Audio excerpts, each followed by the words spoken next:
Greetings, fellow Gothamites. Blue Dragon 5 here. And Rohith Dar. And Lazerdude. And welcome to Arkham-Versary. That's right. We are celebrating Batman Arkham Asylum reaching 15 years. 15 years.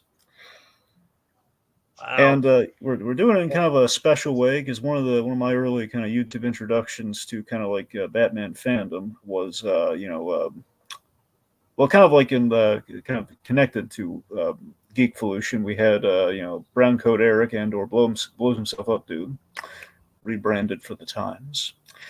Eric, that guy, he had the Batman film panels, which I adored, and that was my foray into Captain Logan Geekvolution, which of course down the line introduced us to a myriad of talented, wonderful folks such as Lazerdude, who's on the panel with us.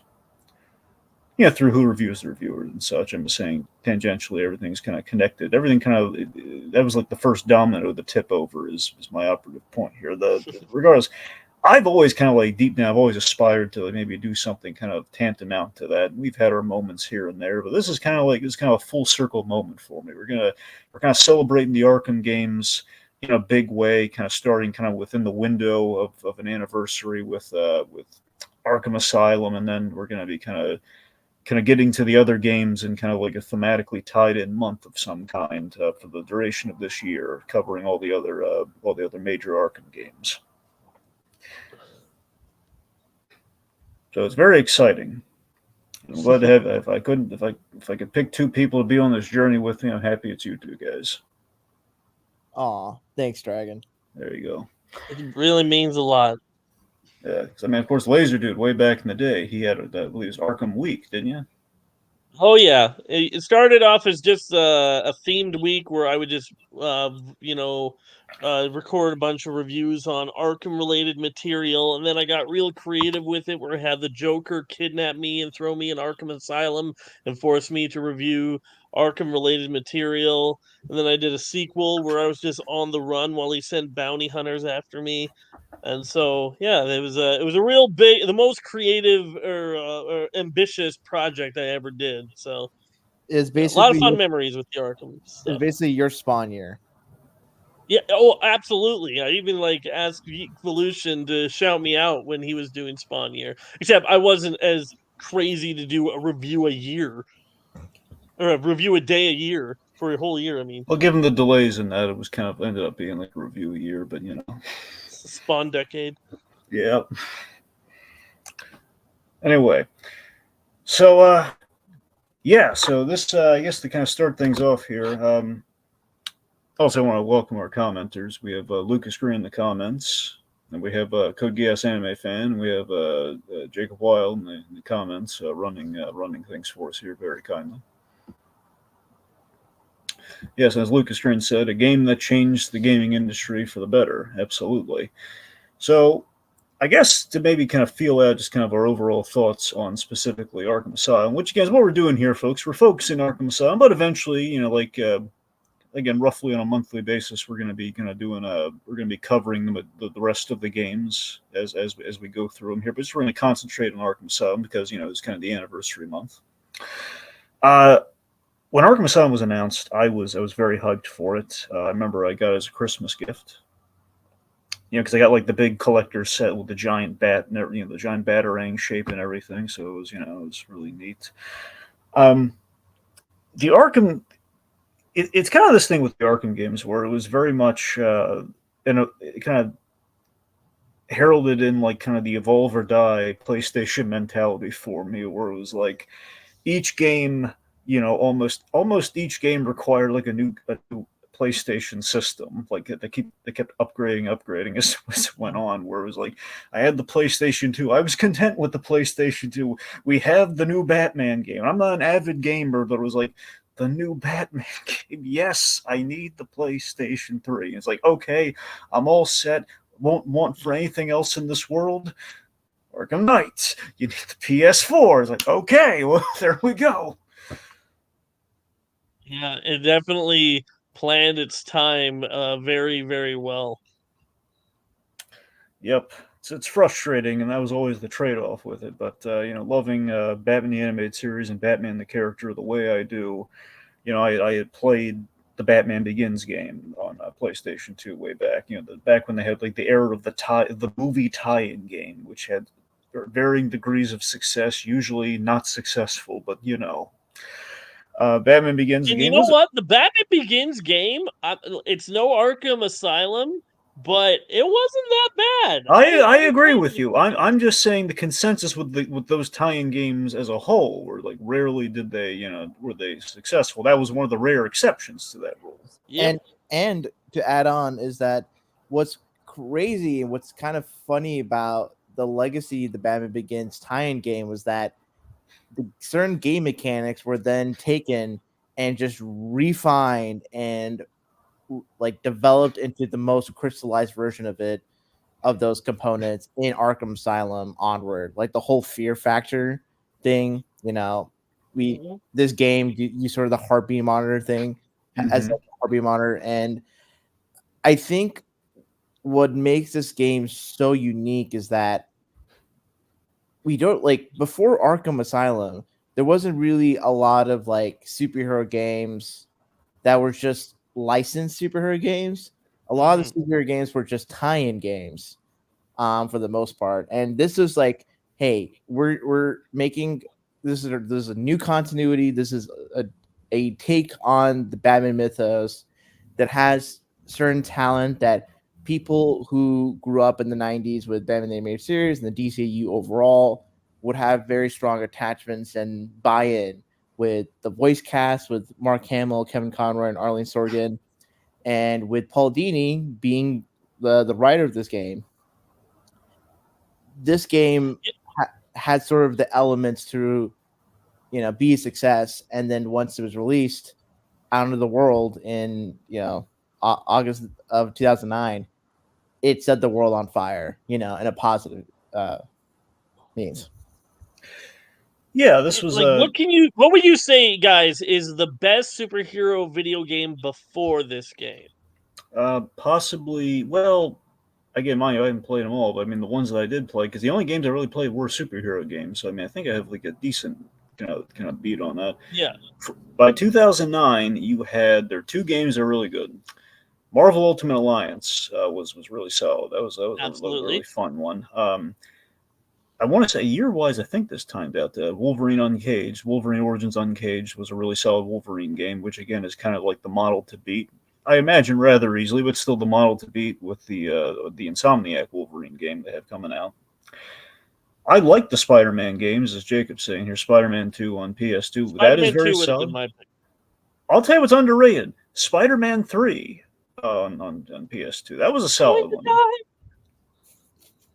I feel like Spider-Man 3, the game was probably, it's not as memey as the movie, but it certainly has its memeable qualities to it.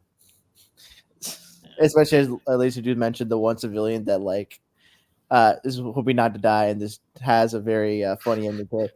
I would say Marvel Ultimate Alliance is definitely up there. Yeah. I think like the X-Men Legends games, I haven't personally played them, but I remember those people had good memories. For the people that are the really sweaty people, City of Heroes. For those in the early to mid 2000s when that game came out, and you just basically had like a superhero like Warcraft wannabe that lasted for as long as it did. I think like the servers went down like, a few years ago, and that's like I think one of the few examples of a unique superhero like that, Infamous, and then that one game where you play like a blood monster or whatever that like jumps around like Hulk style. Whatever. No, not Infamous. Blood. Oh shoot! I know what you're talking about. Shoot. I can't remember. Prototype, yes. Prototype. That's it. Yeah. Yeah, those were like. It was very interesting that like even now there's not many like original superhero IP that debuted in the video game medium.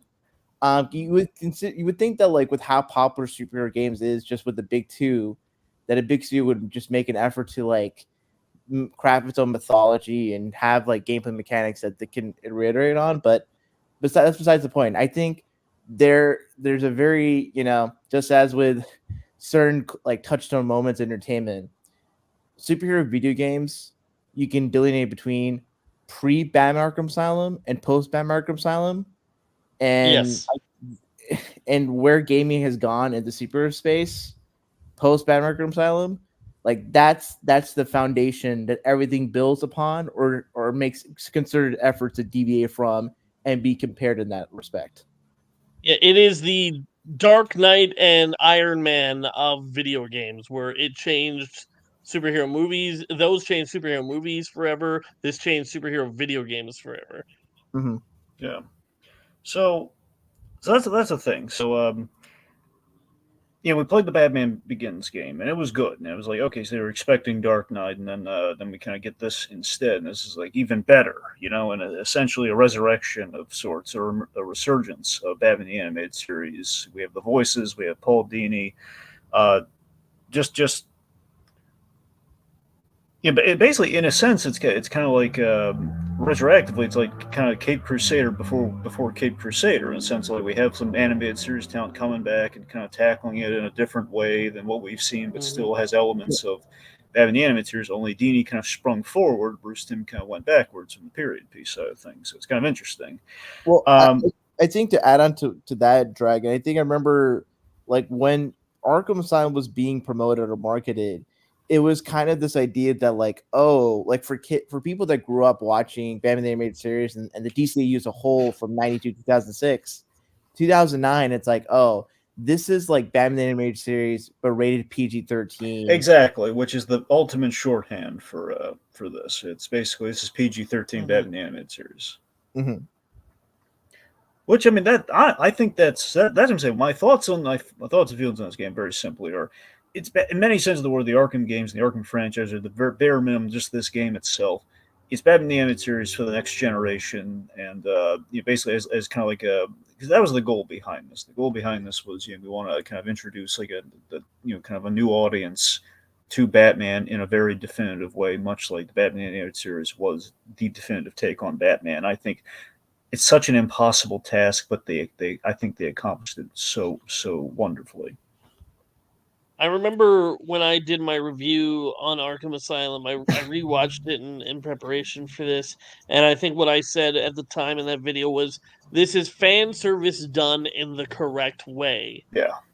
This was like, we didn't need to be like, oh, are they gonna get the voice of Batman right? Or are they gonna get the voice of Joker right? Nobody was worried about that, because these guys had been playing these characters for decades at this point. So we didn't have to get worried about anything. All we got to do is be excited for it.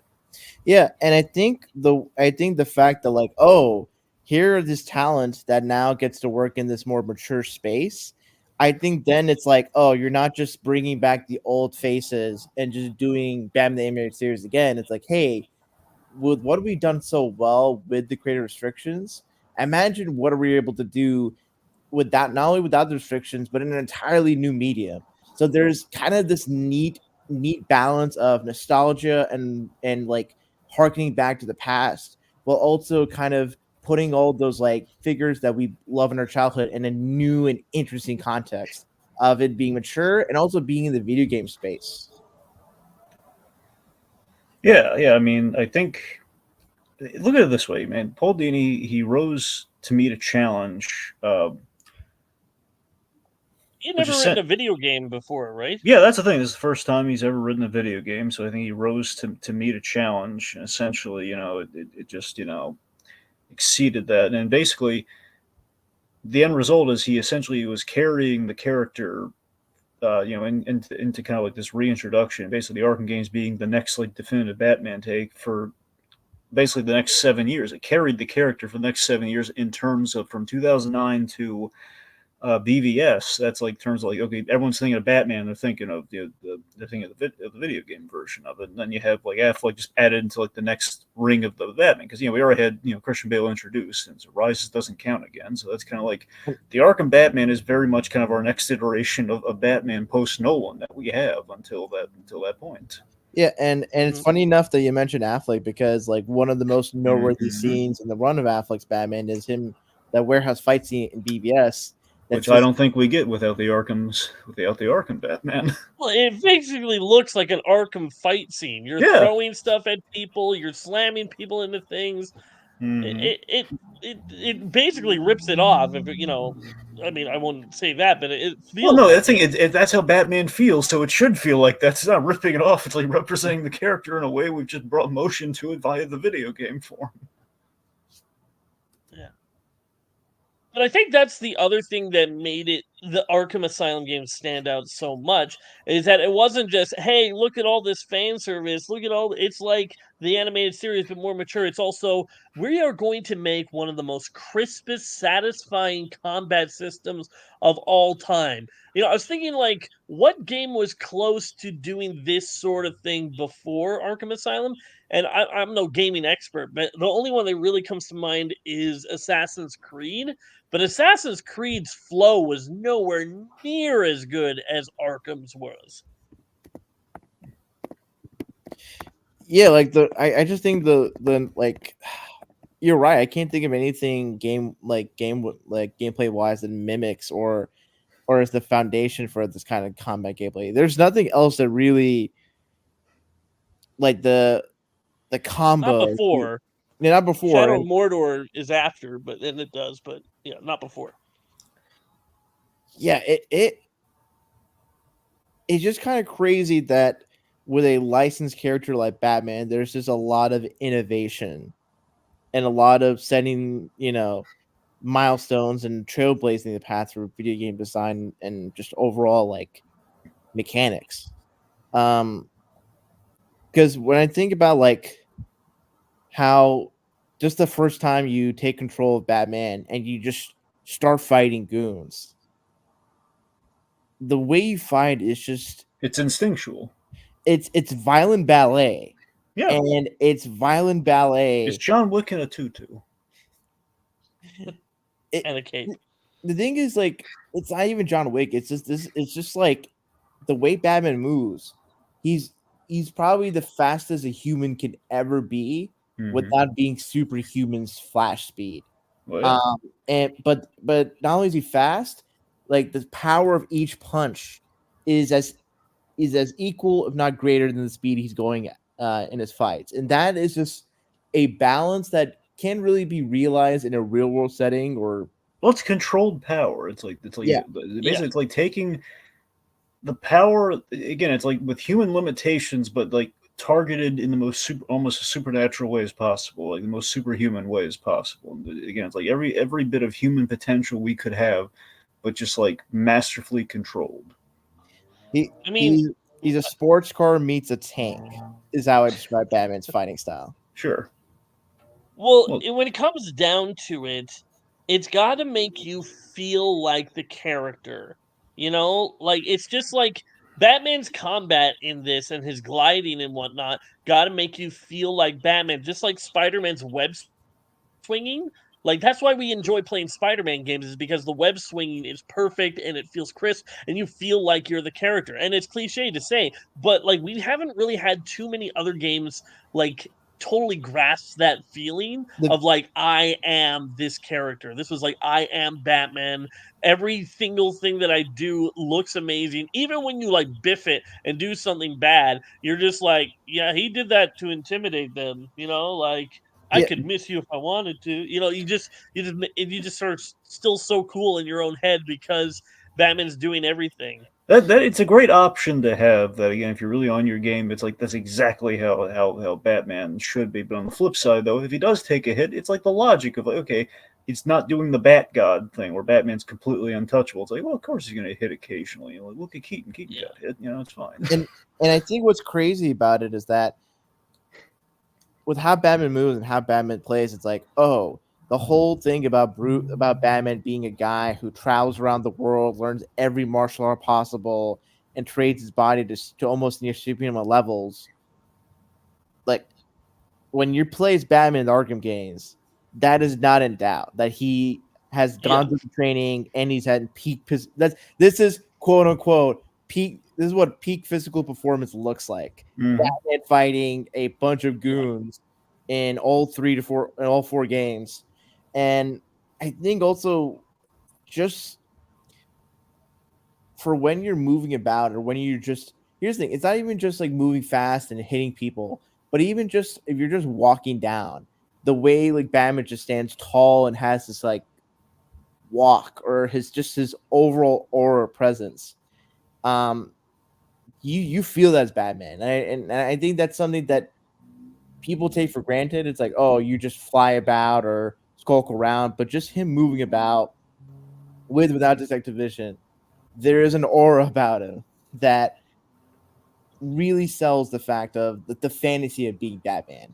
It's this near superhuman man that has all the gadgets, all the darkness in his attire, and the willpower to make the world a better place, one punch at a time. But what's great Okay, about real. it is when you add the Predator missions on top of that, he doesn't feel infallible. You don't want your character to feel like, oh, he's just so superhuman, he might as well have superpowers. Like you get into you mess up and they start shooting at you. If you don't get away quick enough, you're dead in seconds. And I kind of like how made a paper against guns Batman actually is, because when you do pull it off and you have the last guy screaming for his mommy as he shoots at every corner except for the one you're in, that is just the feeling of Batman in that way, that you are Batman. You have, even though you're human, even though you're vulnerable, you did all that. Yeah, the tactical the necessity for tactical awareness and the strategizing and how you like knock out each goon stealth takedown mode and like what gadgets do you use, when do you fly in or out, and how that gets reiterated and like further refined throughout the games just goes to show how for the for Rocksteady in developing Arkham Asylum and developing all the other games, just on the gameplay level, there's never any lack of self-awareness, any diminishment and understanding how does Batman operate in a physical world, both physically and just mentally. And with the Predator missions, with the fights, it's all coalesced to this is Batman, the ultimate man. So I want to springboard off of that for a brief moment before we really get into it from the story side of things. I just want to highlight kind of how we get this game. So apparently it's been in the works since May of 2007. Like so it was planned like before the Dark Knight came out. So this is kind of a misconception that the Dark Knight tie-in game falling apart led to this game. So apparently it was like it took center stage because that tie-in game kind of collapsed. It was like, okay, this is just the direction we're taking with Batman now. Original game, we're gonna go with it. And it was basically the goal was to tell a definitive Batman story that would introduce Batman to kind of the gamer crowd, like the people who might just be all enamored in the world of gaming before comics and kind of Batman and media and such, in a big way, as well as kind of Rohith was kind of laying out there, giving the player the feeling of what it's like to be Batman. And so then to achieve this, they approached Paul Dini, and Paul Dini. Here's what I want to highlight, and this is kind of the thing we might want to track a little bit here, is real quick. So Paul Dini, of course, man who practically gave voice to the Joker in a big way in writing. Again, the man knows Batman like the back of his hand. Tremendously talented writer. Dini, one of my writing idols. I love this man to pieces. This guy, he was basically kind of retired from Batman in a sense, and that Dini was very much he was out of the game because, and the reason that he's given is that Warner Brothers, well, in essence, Warner Brothers has burned him a lot. Where it's like, hey, we want you to consult on the Zatanna movie we're making, and they end up not making the Zatanna movie, and he loves that character, and it's just again and again stuff like that. So the studio just kind of like soured him a little bit on like, I think I've done all the stories I really need to. He's done some of the stuff in the comics, and that's pretty much as much Batman as Dini has kind of done. So basically, again, he's kind of been burned on doing kind of Batman in media. So they approached him with this, and he was very intrigued by the challenge of translating his usual Batman writing into the medium of video games, which is a very different writing process because you have to consider like kind of the player's experience, and then like all the kind of the other lines of like like the again, like the thug dialogue and like all the potential ways. Okay, so you're gonna be waiting here for a few minutes. Let's say the player's like goes to the bathroom or something. It's gonna be like 20 minutes of just kind of like meandering and stuff like that. So there's a lot to factor in there. So that was a challenge for them. They kind of measured up to, and in terms of the kind of the story.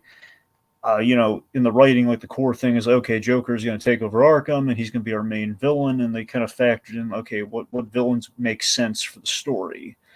For example, Mr. Freeze, can't put him in here, at least not yet, not until the next game. We can't use Mr. Freeze because he wouldn't go along with this. He has his own agenda. He wouldn't like just be party to whatever Joker's doing here. So that's why we have the villains specifically that we have, and the rest are more so Easter eggs because they didn't have a role in the story. And it's interesting where you look at kind of the crux to this story.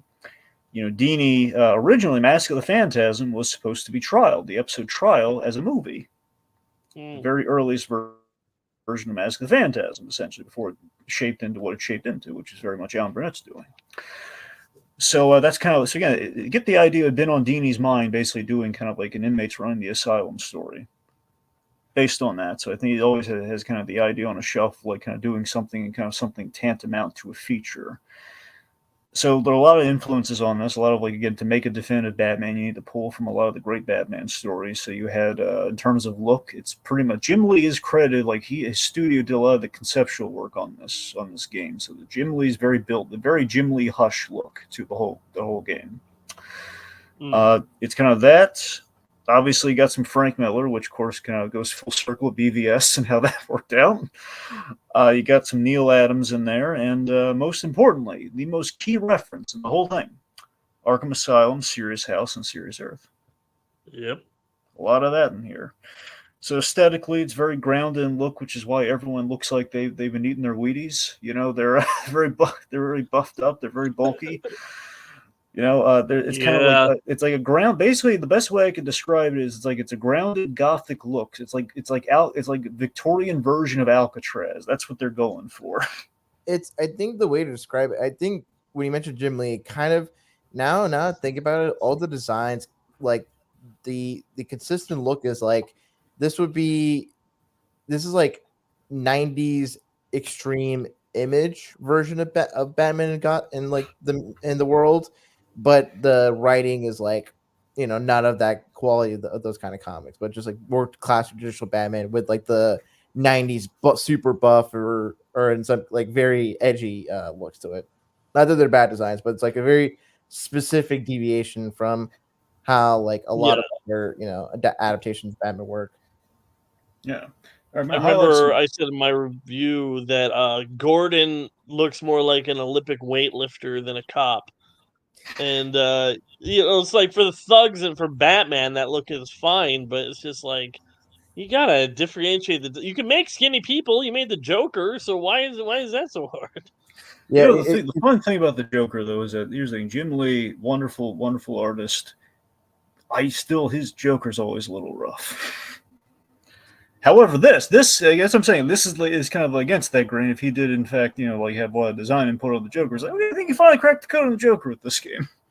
Yeah, and I don't think, man, when you mentioned Jim Lee, it's like the Joker in Arkham Asylum is very much his Joker from Batman Hush, but I can see where maybe like the way it's designed, it's probably more towards your liking. I think is your issue with the Jim Lee's Joker is just like the amount of hair he has, or what's? Well, no. It's literally Jim Lee. The way he draws is specifically in Hush. Like everything, Hush is a gorgeous looking book. It's like it's his masterwork in terms of this is like him. If I only have one shot at Batman, this is how it should look, which very much translated to the game's design. Mm-hmm. And with Hush, the only design I don't feel really popped was the way the Joker's face looks, because his face, like, there's like too many lines on the face. It's like it's like it's not like. I don't know. That was like the one thing. Over time, I maybe it's like a little elongated, but it's like just all these like it has these extra like corpuscles and stuff on his face. It just didn't quite look right to me. I think what it is because he looks more like a monster than a person. Yeah, it looks like it takes more inspiration from the New Adventures of Batman's look for Joker than like classic Joker look.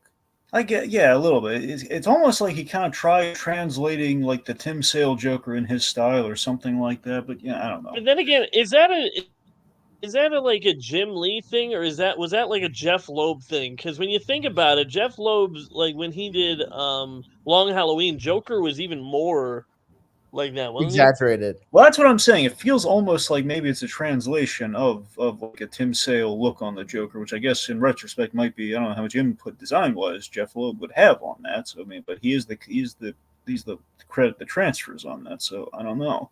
Maybe you have a point. Anyway, like so the design from. Oh, sorry. So I was gonna say I wanted to highlight some comments, but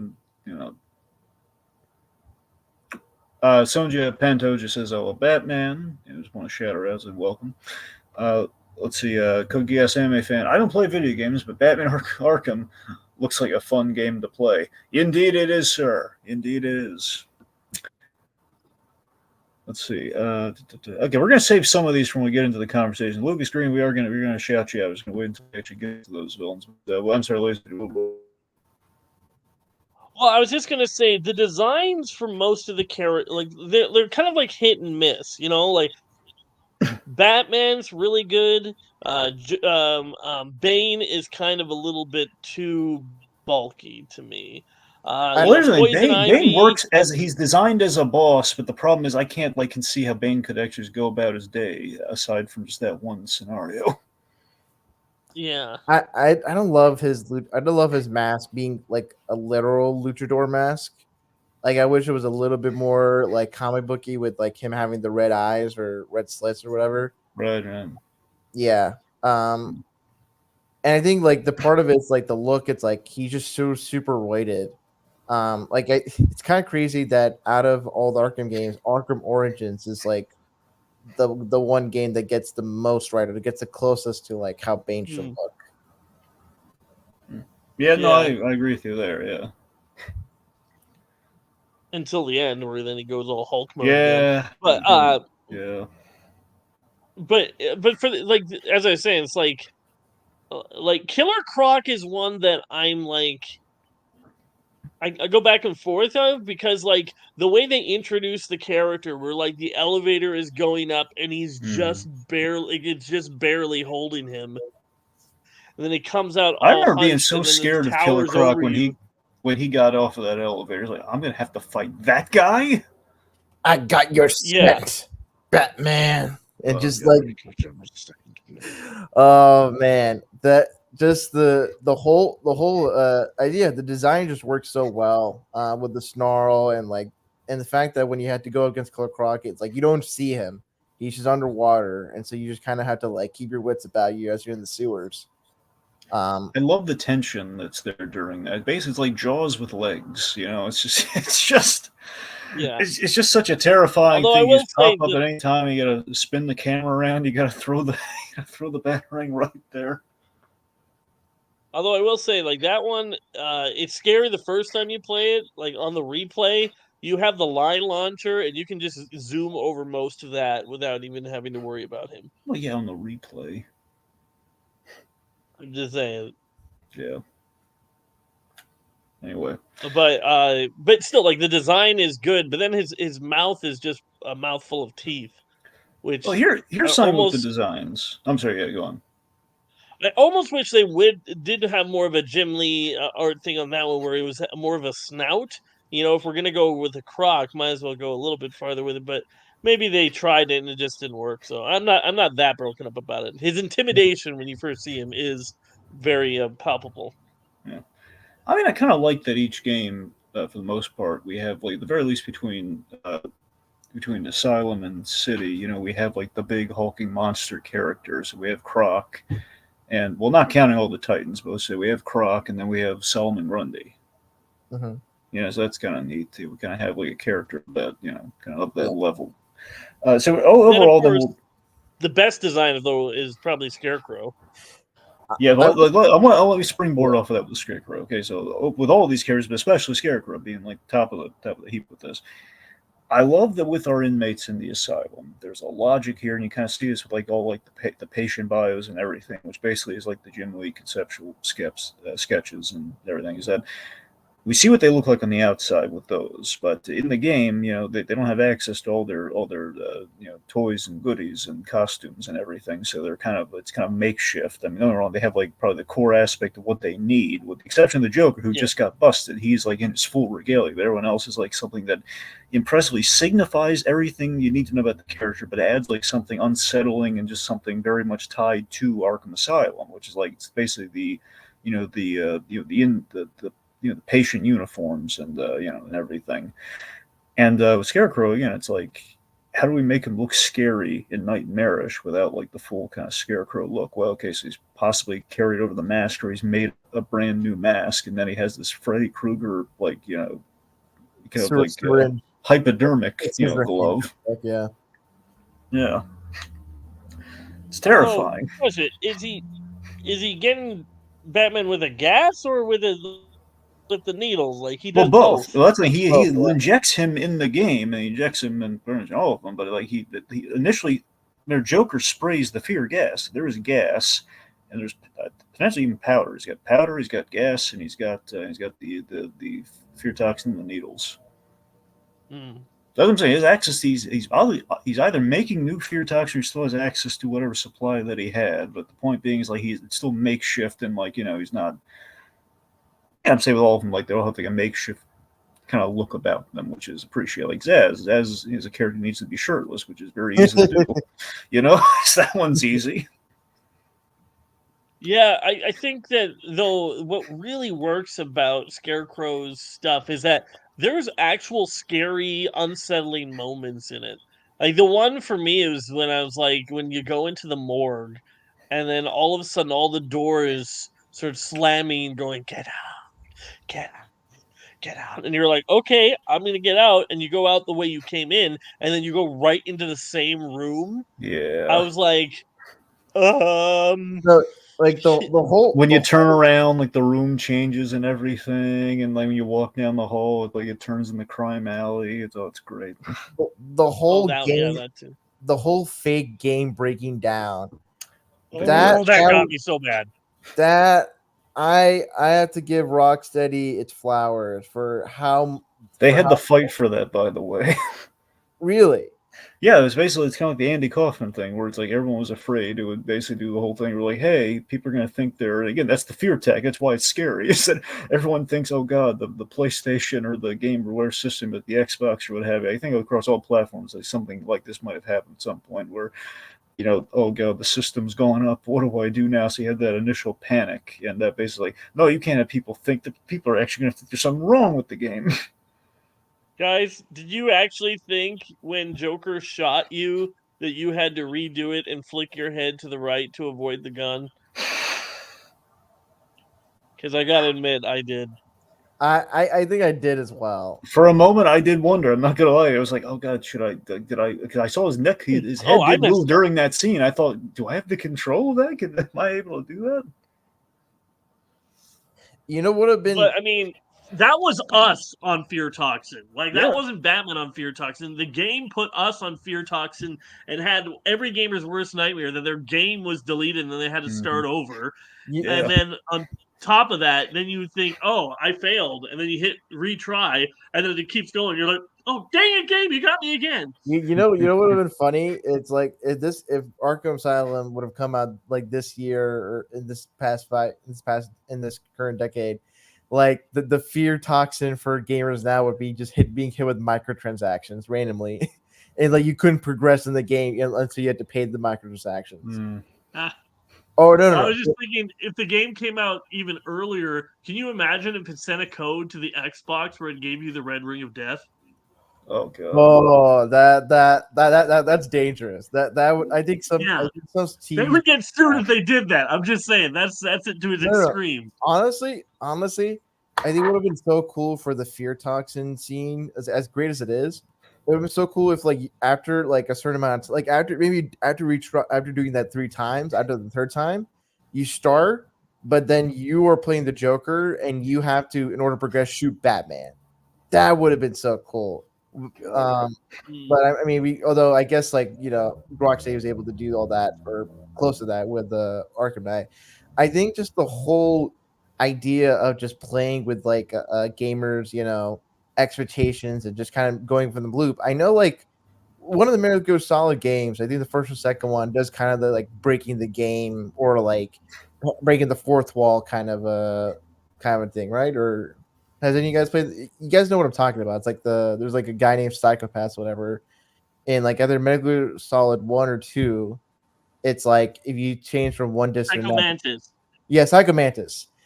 He breaks the fourth wall or messes with your gaming experience, and I think that's was certainly inspiration for how they went about with Scarecrow for Arkham. There's another game, I can't remember the name of it, but where your character has an insanity meter go up, and if it goes up too high, it will say that it's erased all of your games off of your console. Yeah, that I can't remember what it was. It was some game where you were going around and Eternal Darkness, yeah. That was it. But so I think they took inspiration from other games with it, but still it gave me a mini heart attack just for a second. Yeah. All right, anyway, so speaking of kind of the experience and the expectations here, I just want to highlight Kogias earlier said the game's the visuals in the game are look very cinematic. So the cinematics overall, I mean, favorite aspect of the game, it's it has the living comic kind of vibe to it, very much like the comics brought to life. The atmosphere, again, PG-13, Batman the Animated Series with kind of a definitive Batman take. We have the opening, just Batman taking Joker to Arkham Asylum, post an off-screen adventure. That was just the idea that we start this game where it's wrapping up is the end point of the usual Batman story, and oh god, it's just the beginning.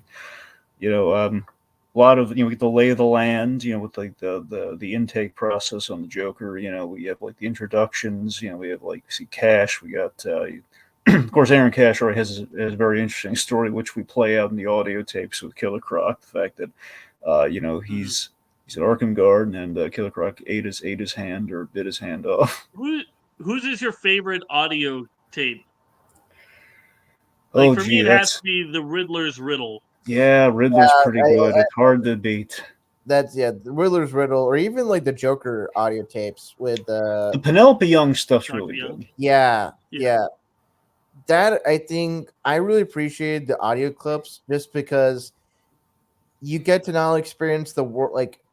You don't get to experience just the world of the Batman linearly and just playing the game, but also you have sort of this back material, this kind of lore that you get to experience. And that gives you a deeper appreciation and understanding of how messed up this world is for Batman and the people of Gotham City. Because I think it kind of reminds me how, for say, if you're reading a Batman comic, maybe in between the individual issue or the back, there'll be pages from a case file on Joker, Batman, or a transcript of a conversation between a psychiatrist and whatever Gotham. Yeah, and this was just this is giving us just more of a sense for how messed up these villains are. And also I think for the audio clips, I think it's just great opportunities for a lot of the voice actors for the villains to really choose scenery without having to just kind of see them gallivant and just monologue against Batman. Well, the best thing about Arkham is that it does things that it doesn't have to, but what make the game more fun. The death scenes where every single thug or not thug, but every single villain that kills you will have a moment where they gloat over your body. They didn't have to do that. Would you like a violin and cut your strings? Mm-hmm. They didn't have to do that. And then you have stuff like the remote control batarang. I never once used the remote control batarang as an offensive tool, but it was fun to play around with. And you know what? They didn't have to have Batman catch it when you threw it right back at him. But they did that because they knew we would want to try. Mm-hmm. I mean, the whole idea of not only just those things, but detective mode.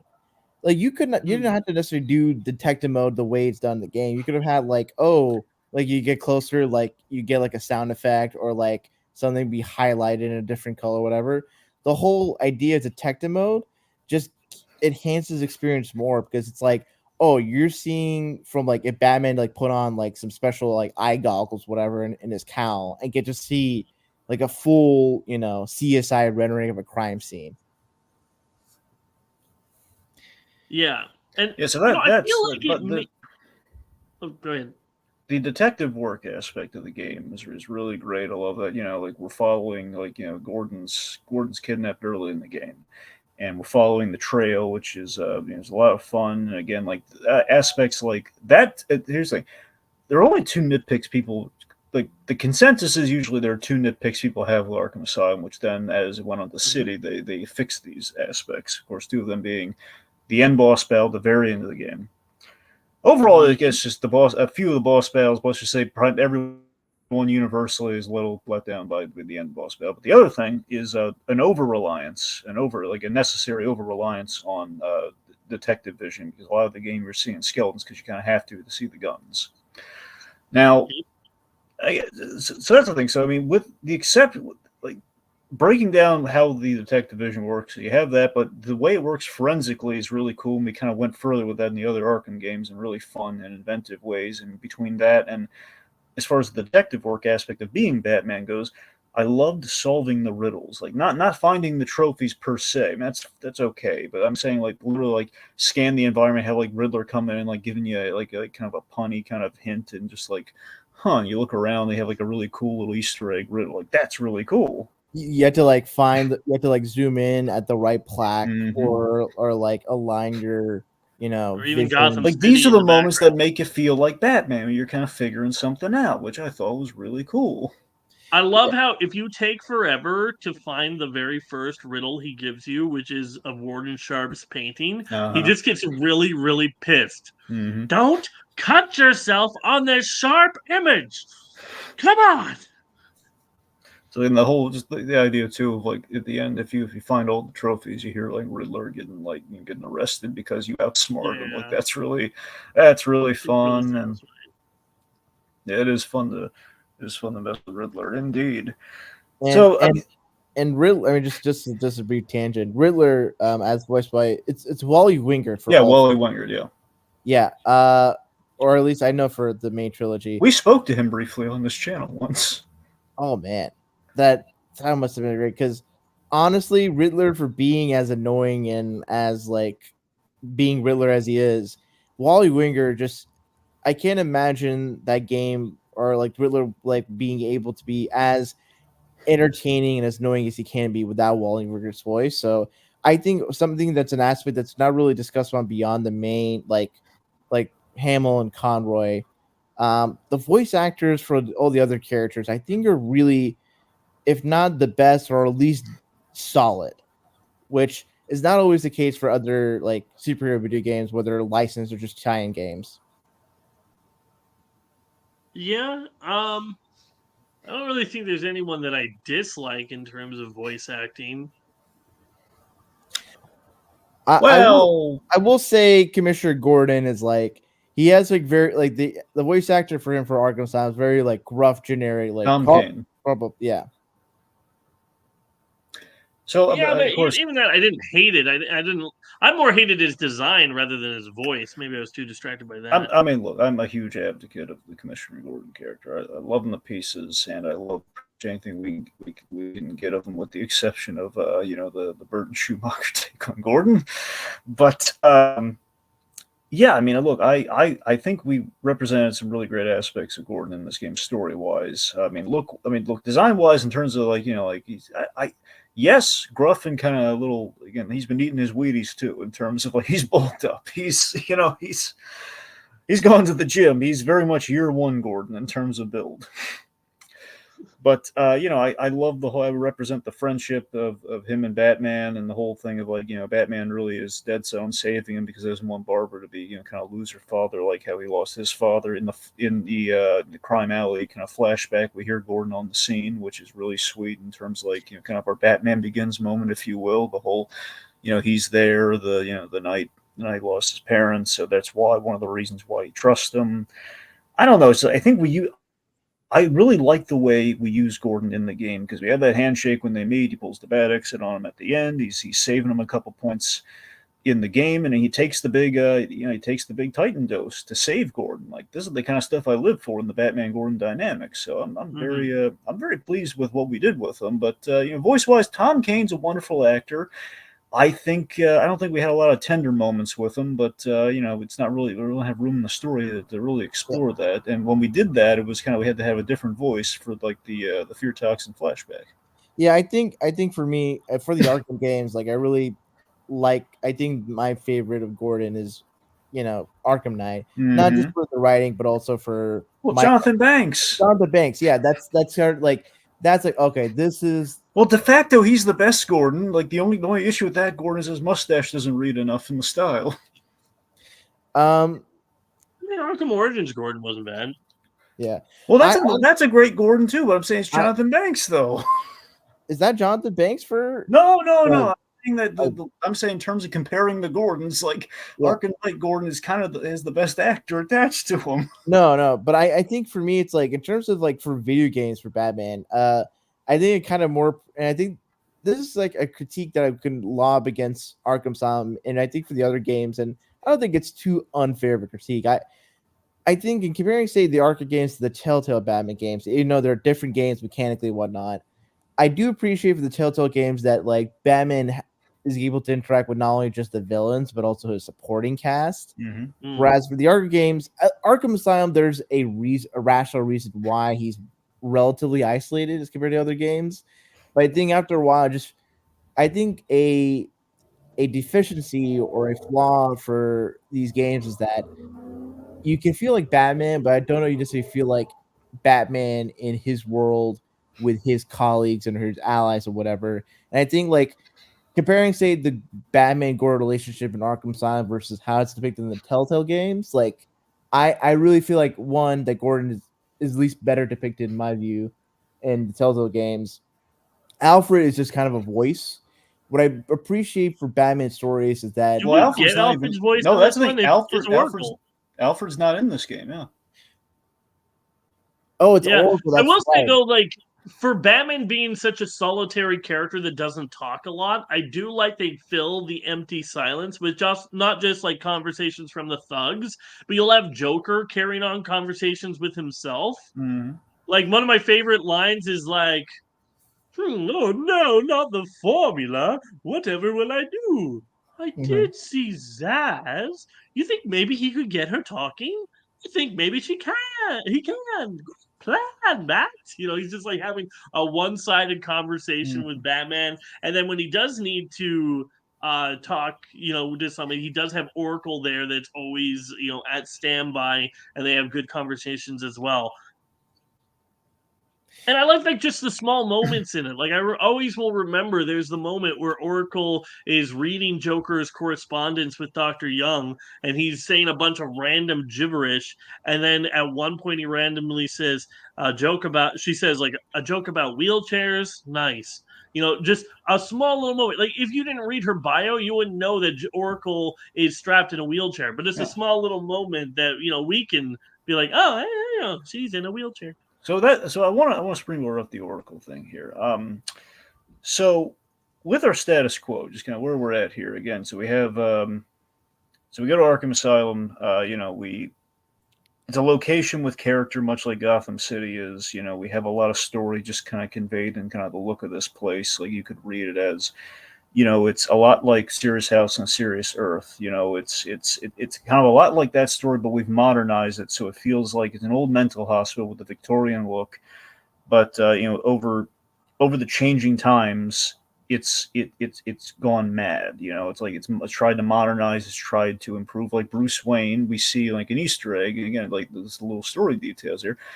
There's some guilt on Bruce Wayne here. He threw money for the medical wing, like the Thomas Wayne medical wing of Arkham, and we see what it's been used for. That medical wing and all like the money that he's put into it that led to Dr. Young creating Titan. So there's some culpability there. There's it's I guess overall it just feeds in the fact that Arkham, despite like attempts here and there and throwing money at it, it's just over time just kind of goes mad. It's a doomed venture, which is in parallel to Batman. It's very gothic in look. It's scary at night. dark surprises at every turn. There's just there's history is Mhm. placed with all the Easter eggs and the Amadeus Arkham stuff and the patient tapes and all of this. Yeah, the whole Jedediah Arkham lore that you get to learn through like the stone tablets.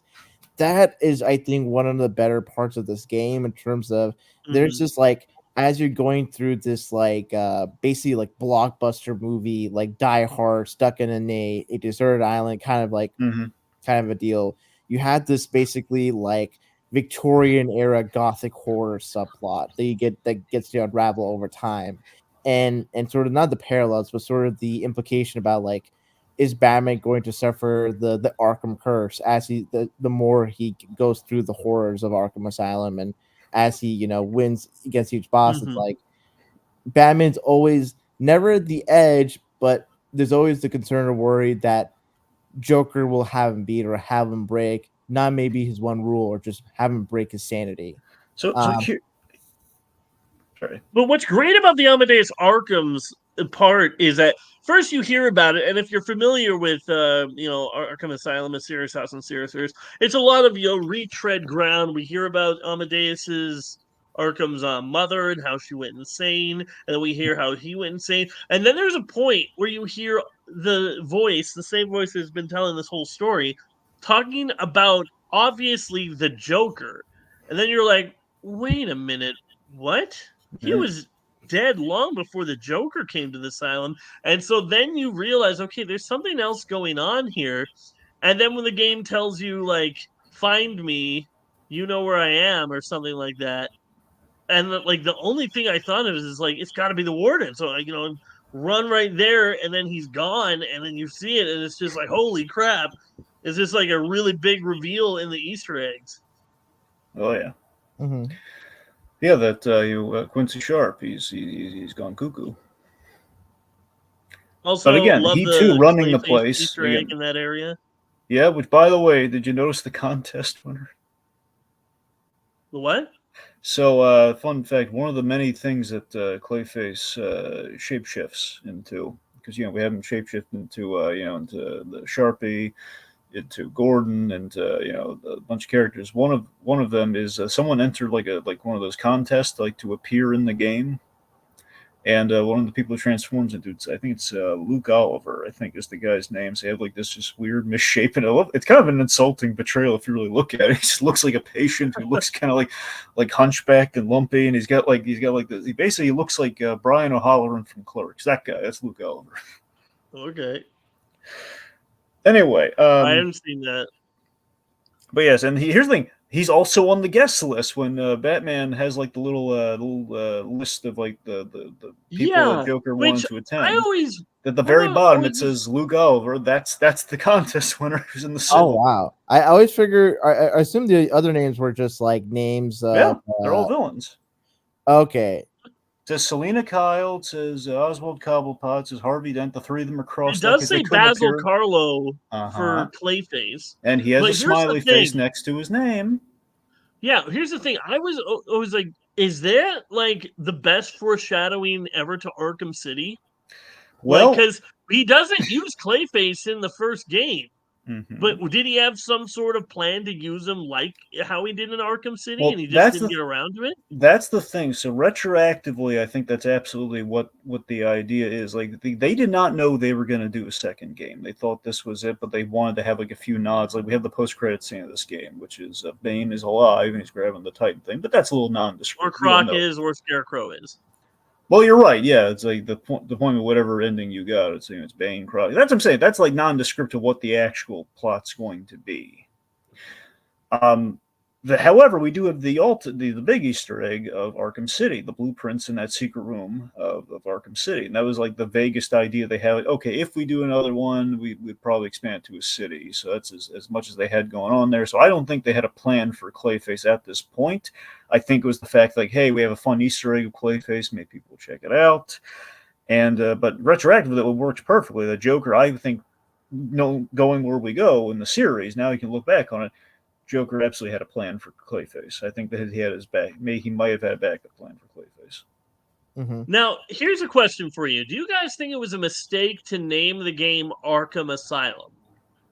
Because it did kind of pigeonhole it to the asylum it has in some way, you know? I say the Arkham, same thing as like the Spider-Man Home franchise, where every name of it has to have home in there somewhere for some reason. Well, remember, everyone was thinking like the third game might be Gotham Knights, which obviously that turned out to be something much more disappointing. But you know, that I mean, to answer that your direct question, Lazerdude, I don't think it was a bad idea for the game to be called Arkham Asylum, because I think like with how much depth and how much atmosphere there was to Arkham Asylum of itself, I don't think it's too.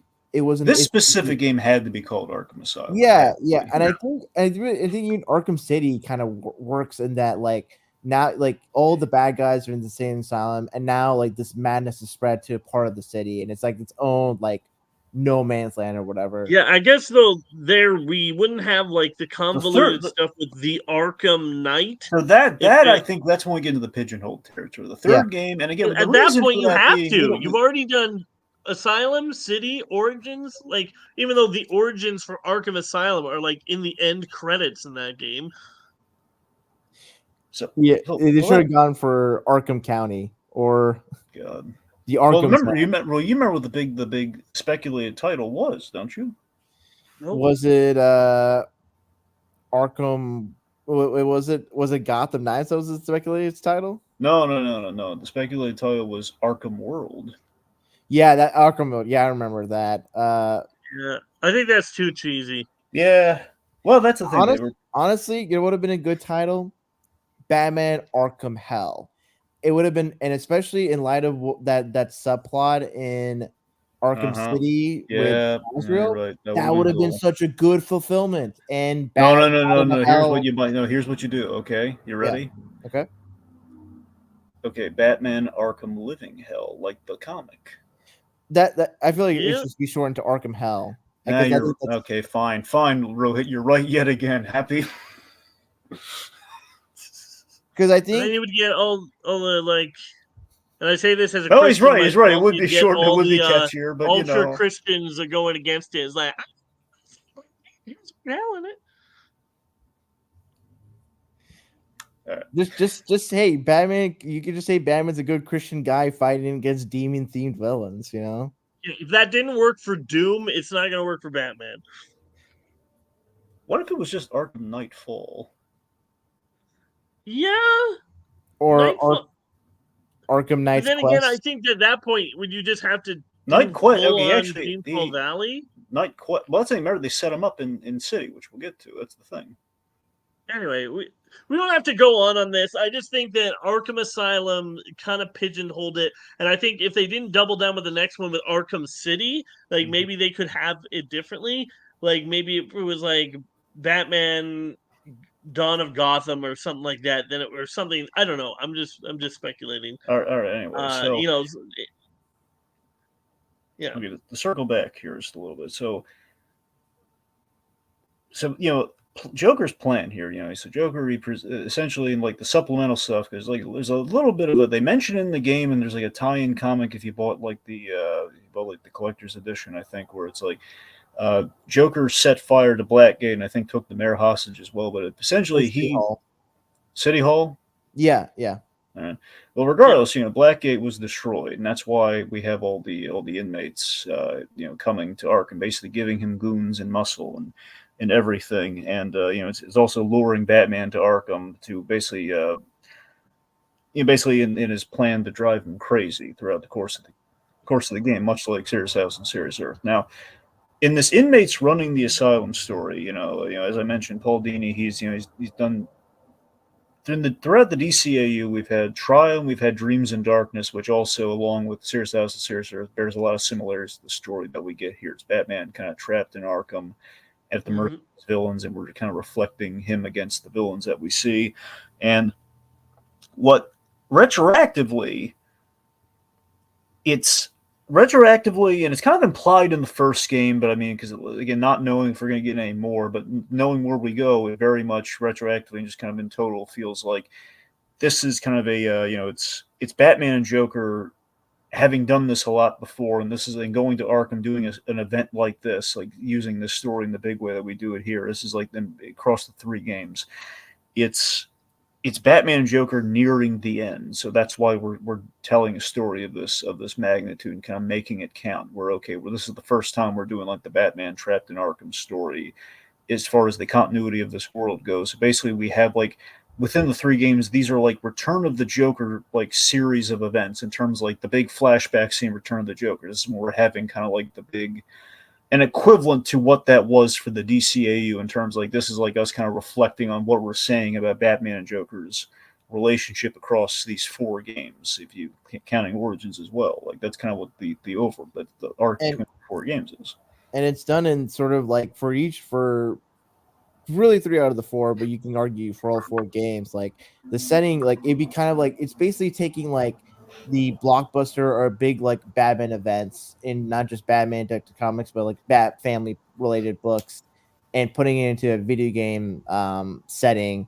But there's this like through line of the relationship between Batman and Joker. Yeah. So earlier, it was mentioned by Lucas Green. I'm trying to scroll to it here. Basically, you have a point that nearly every villain has a purpose in this game. Harley breaks Joker out. Bane is is the basis. I think he means the basis for Titan.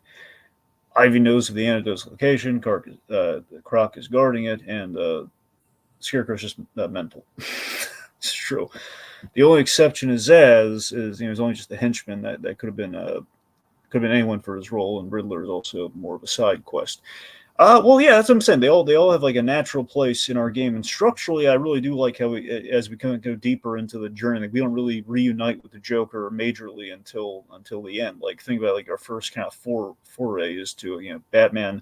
He kind of pursues the Joker, and then we have this moment that again, kind of like the arc of the games retroactively is like. Joker's on this big hanging metal cell, which essentially the last scene in the Arkham series is Joker and Batman having a scene on that, the big dangling giant metal cell over the chasm. Yeah. Now, it's great that the context of that scene is like, hey, knock me down. Like, you can put the kibosh and all the horrible stuff I have planned for you right now if you just throw that batarang and knock me off. And Batman, he just can't do it. And again, the crux to these games so often is like, will Batman, like if you put the clown down, it would. if he just brought a cop with him, be like, I'm not going to shoot you. I don't have the authority, but this guy does. Bang. If Arkham Batman followed Nolan rules, yeah. If Arkham Batman followed Nolan's Batman rules, it's like I don't have to kill you, but I don't have to save you. And Batman just kind of looks away as like a trigger happy cop just like loads like 10 or so bullets into Joker. Batman's sidekick should just be a cop with like jurisdiction, just like I'm not gonna shoot you. I don't have actual authority like that, and that would corrupt me as a person. This guy is a cop. He has the authority. Well, I mean, I feel like legally. You'd kind of have to manufacture a situation where like Joker has to like attack said cop, and then the Joker and then the cop would have. Well, no, he's an escaping criminal. You say get down on the ground, and if he doesn't do it and he runs away, bang.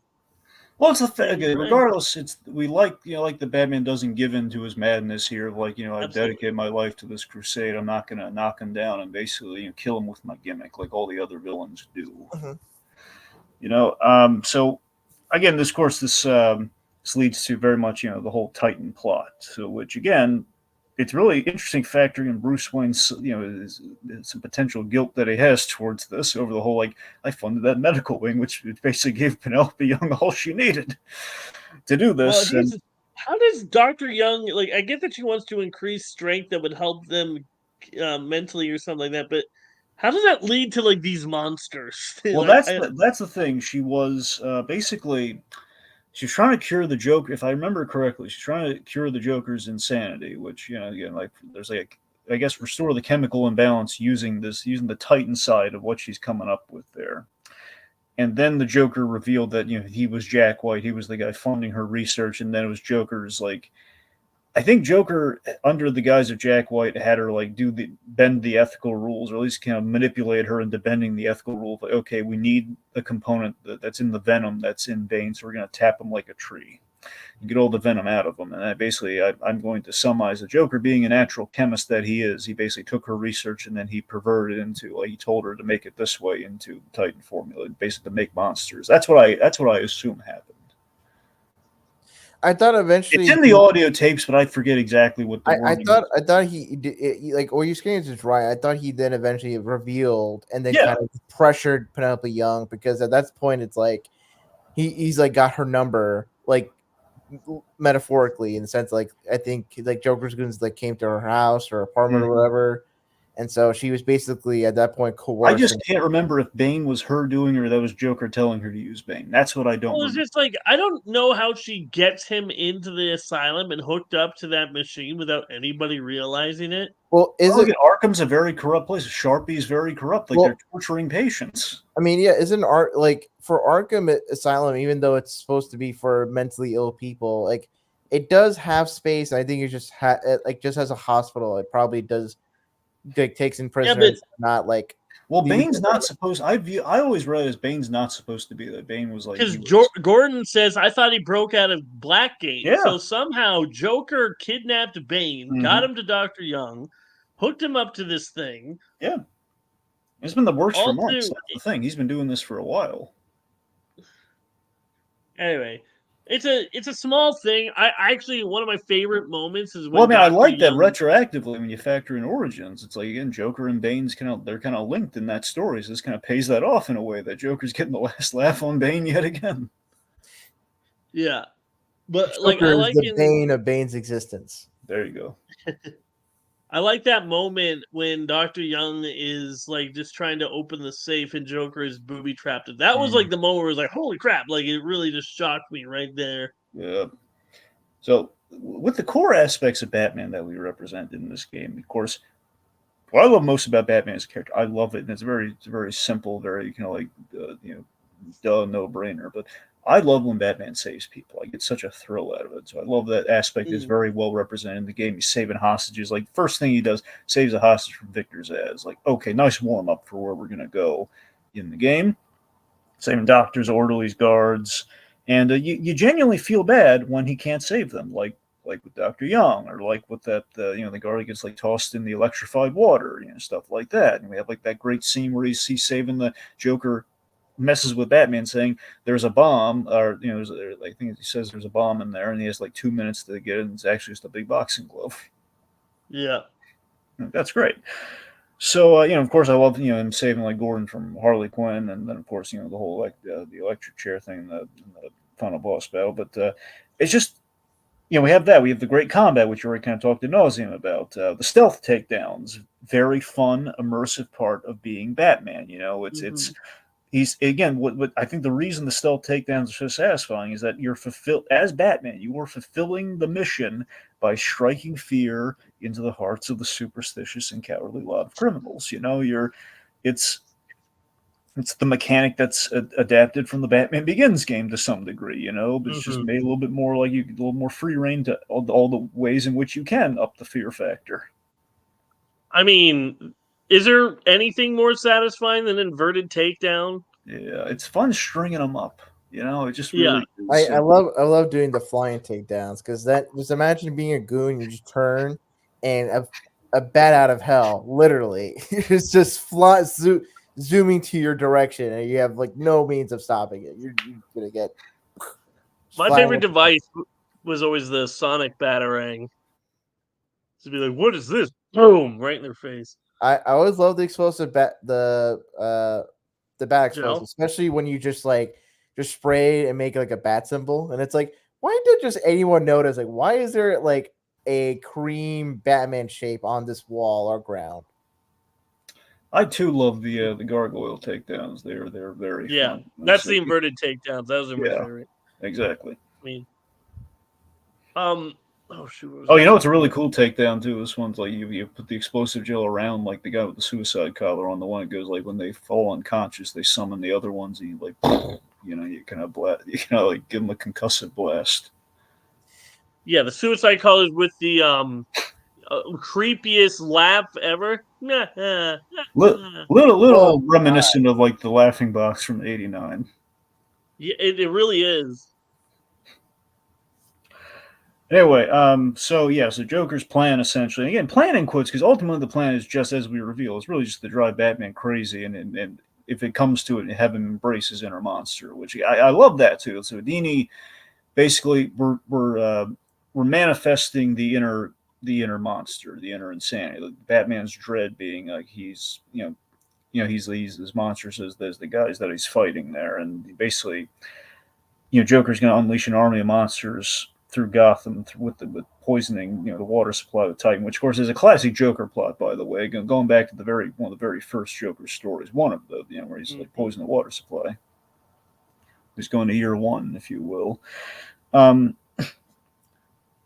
it's just overall, I mean, it's a solid. I think it's a solid kind of plan the Joker's got, which again, in terms of just like a means to an end, just to get Batman there and just kind of make sure he doesn't leave. And we kind of have the thing where no one can leave, and like Gordon does try to leave, and he's not successful because he ends up being taken hostage again at the end. So like no one's leaving the asylum.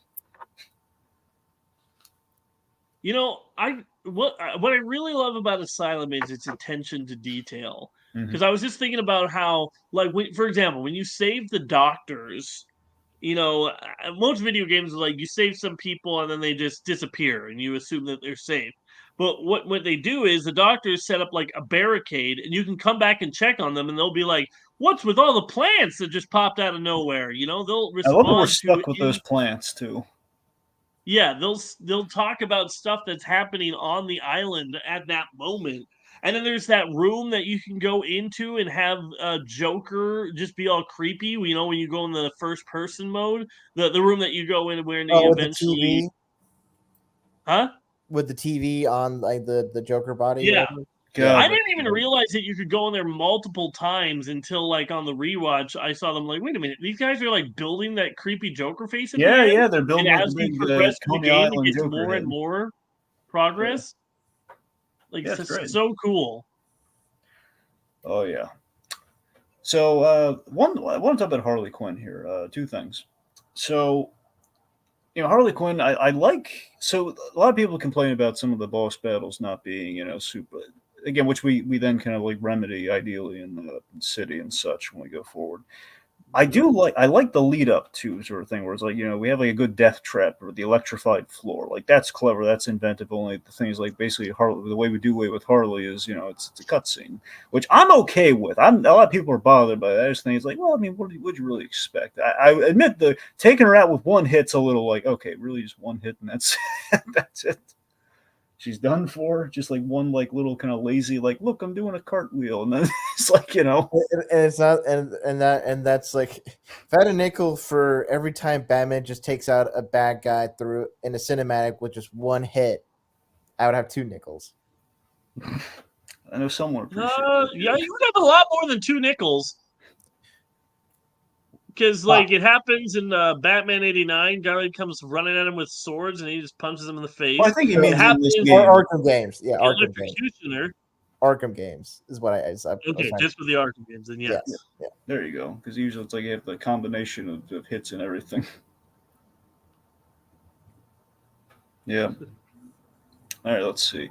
So one nitpick I've always had, and this is with the patient audio tape. So again, like there's a moment in the patient audio tapes where we have basically we kind of homage Mad Love, which of course of all people that do that, we'd want to be Paul Dini. I've always had this nitpick, it's always driven me a little crazy. Because this is the last time we get Arlene Sorkin as Harley Quinn, by the way. Yep. That's great having her back. So no complaints there, and that's great. The only issue I have is that you can kind of tell Andrea Romano is not the voice director, because when she plays Harleen Quinzel, it's not what we did in the animated series. I know it's like not specifically the animated series, so you don't have to do it, but it just still feels a little off that she just still sounds like Harley before she becomes Harley. That's one of my favorite things, that Harleen Quinzel sounds different than Harley Quinn. There's the very kind of like there's a really great kind of put together performance. It's so radically different than what we kind of we're used to, and that's what made Mad Love really great in the adaptation there. But here it just feels like okay, it's just Harley just seeming like a little dim. Just seems like he's not as flamboyant, so he just kind of comes across. Just because we've already heard it the way we want to hear it, I think so. So that's a minor gripe. I kind of get what you're saying, Dragon. It's like I think if not Andrea Romano, any great voice director or just however the process would have gone for video game voice acting, it'd been cool that as you listen to the audio logs over time, that you have like Arlene Sorkin doing the regular Harley Quinzel voice, and then slowly but surely transition to the like Harley Quinn voice. Exactly, which is why I was like going there expecting with the Harley Quinn. It's like, oh wait a minute, it just sounds like regular Harley. What's going on there? Anyway, but I will say this with the voice direction, because I always say this with Kevin Conroy, of course. Rest in peace, the great man. But I would say Andrea Romano and the Arkham games did get like the best out of them. And anytime like she was the voice director, she always got the best out of them. Because here's the thing: as much as I adore Kevin Conroy, and I do, and I say this just as someone who's so used to his voice, like a lot of us are. Because I didn't never hear anyone else making this point. It's that the projects outside of those Andrea Romano and the Arkham games related things, sometimes and often it's kind of hit or miss in terms of like how good the voice direction is that it's going to be like what he used, what he's known for, what he did. Because sometimes it'll just sound like, if you walked up to Kevin Conroy at a convention, sadly I never had the opportunity. If you walk up to him at a convention and ask him like, "Hey, can you do the Batman voice?"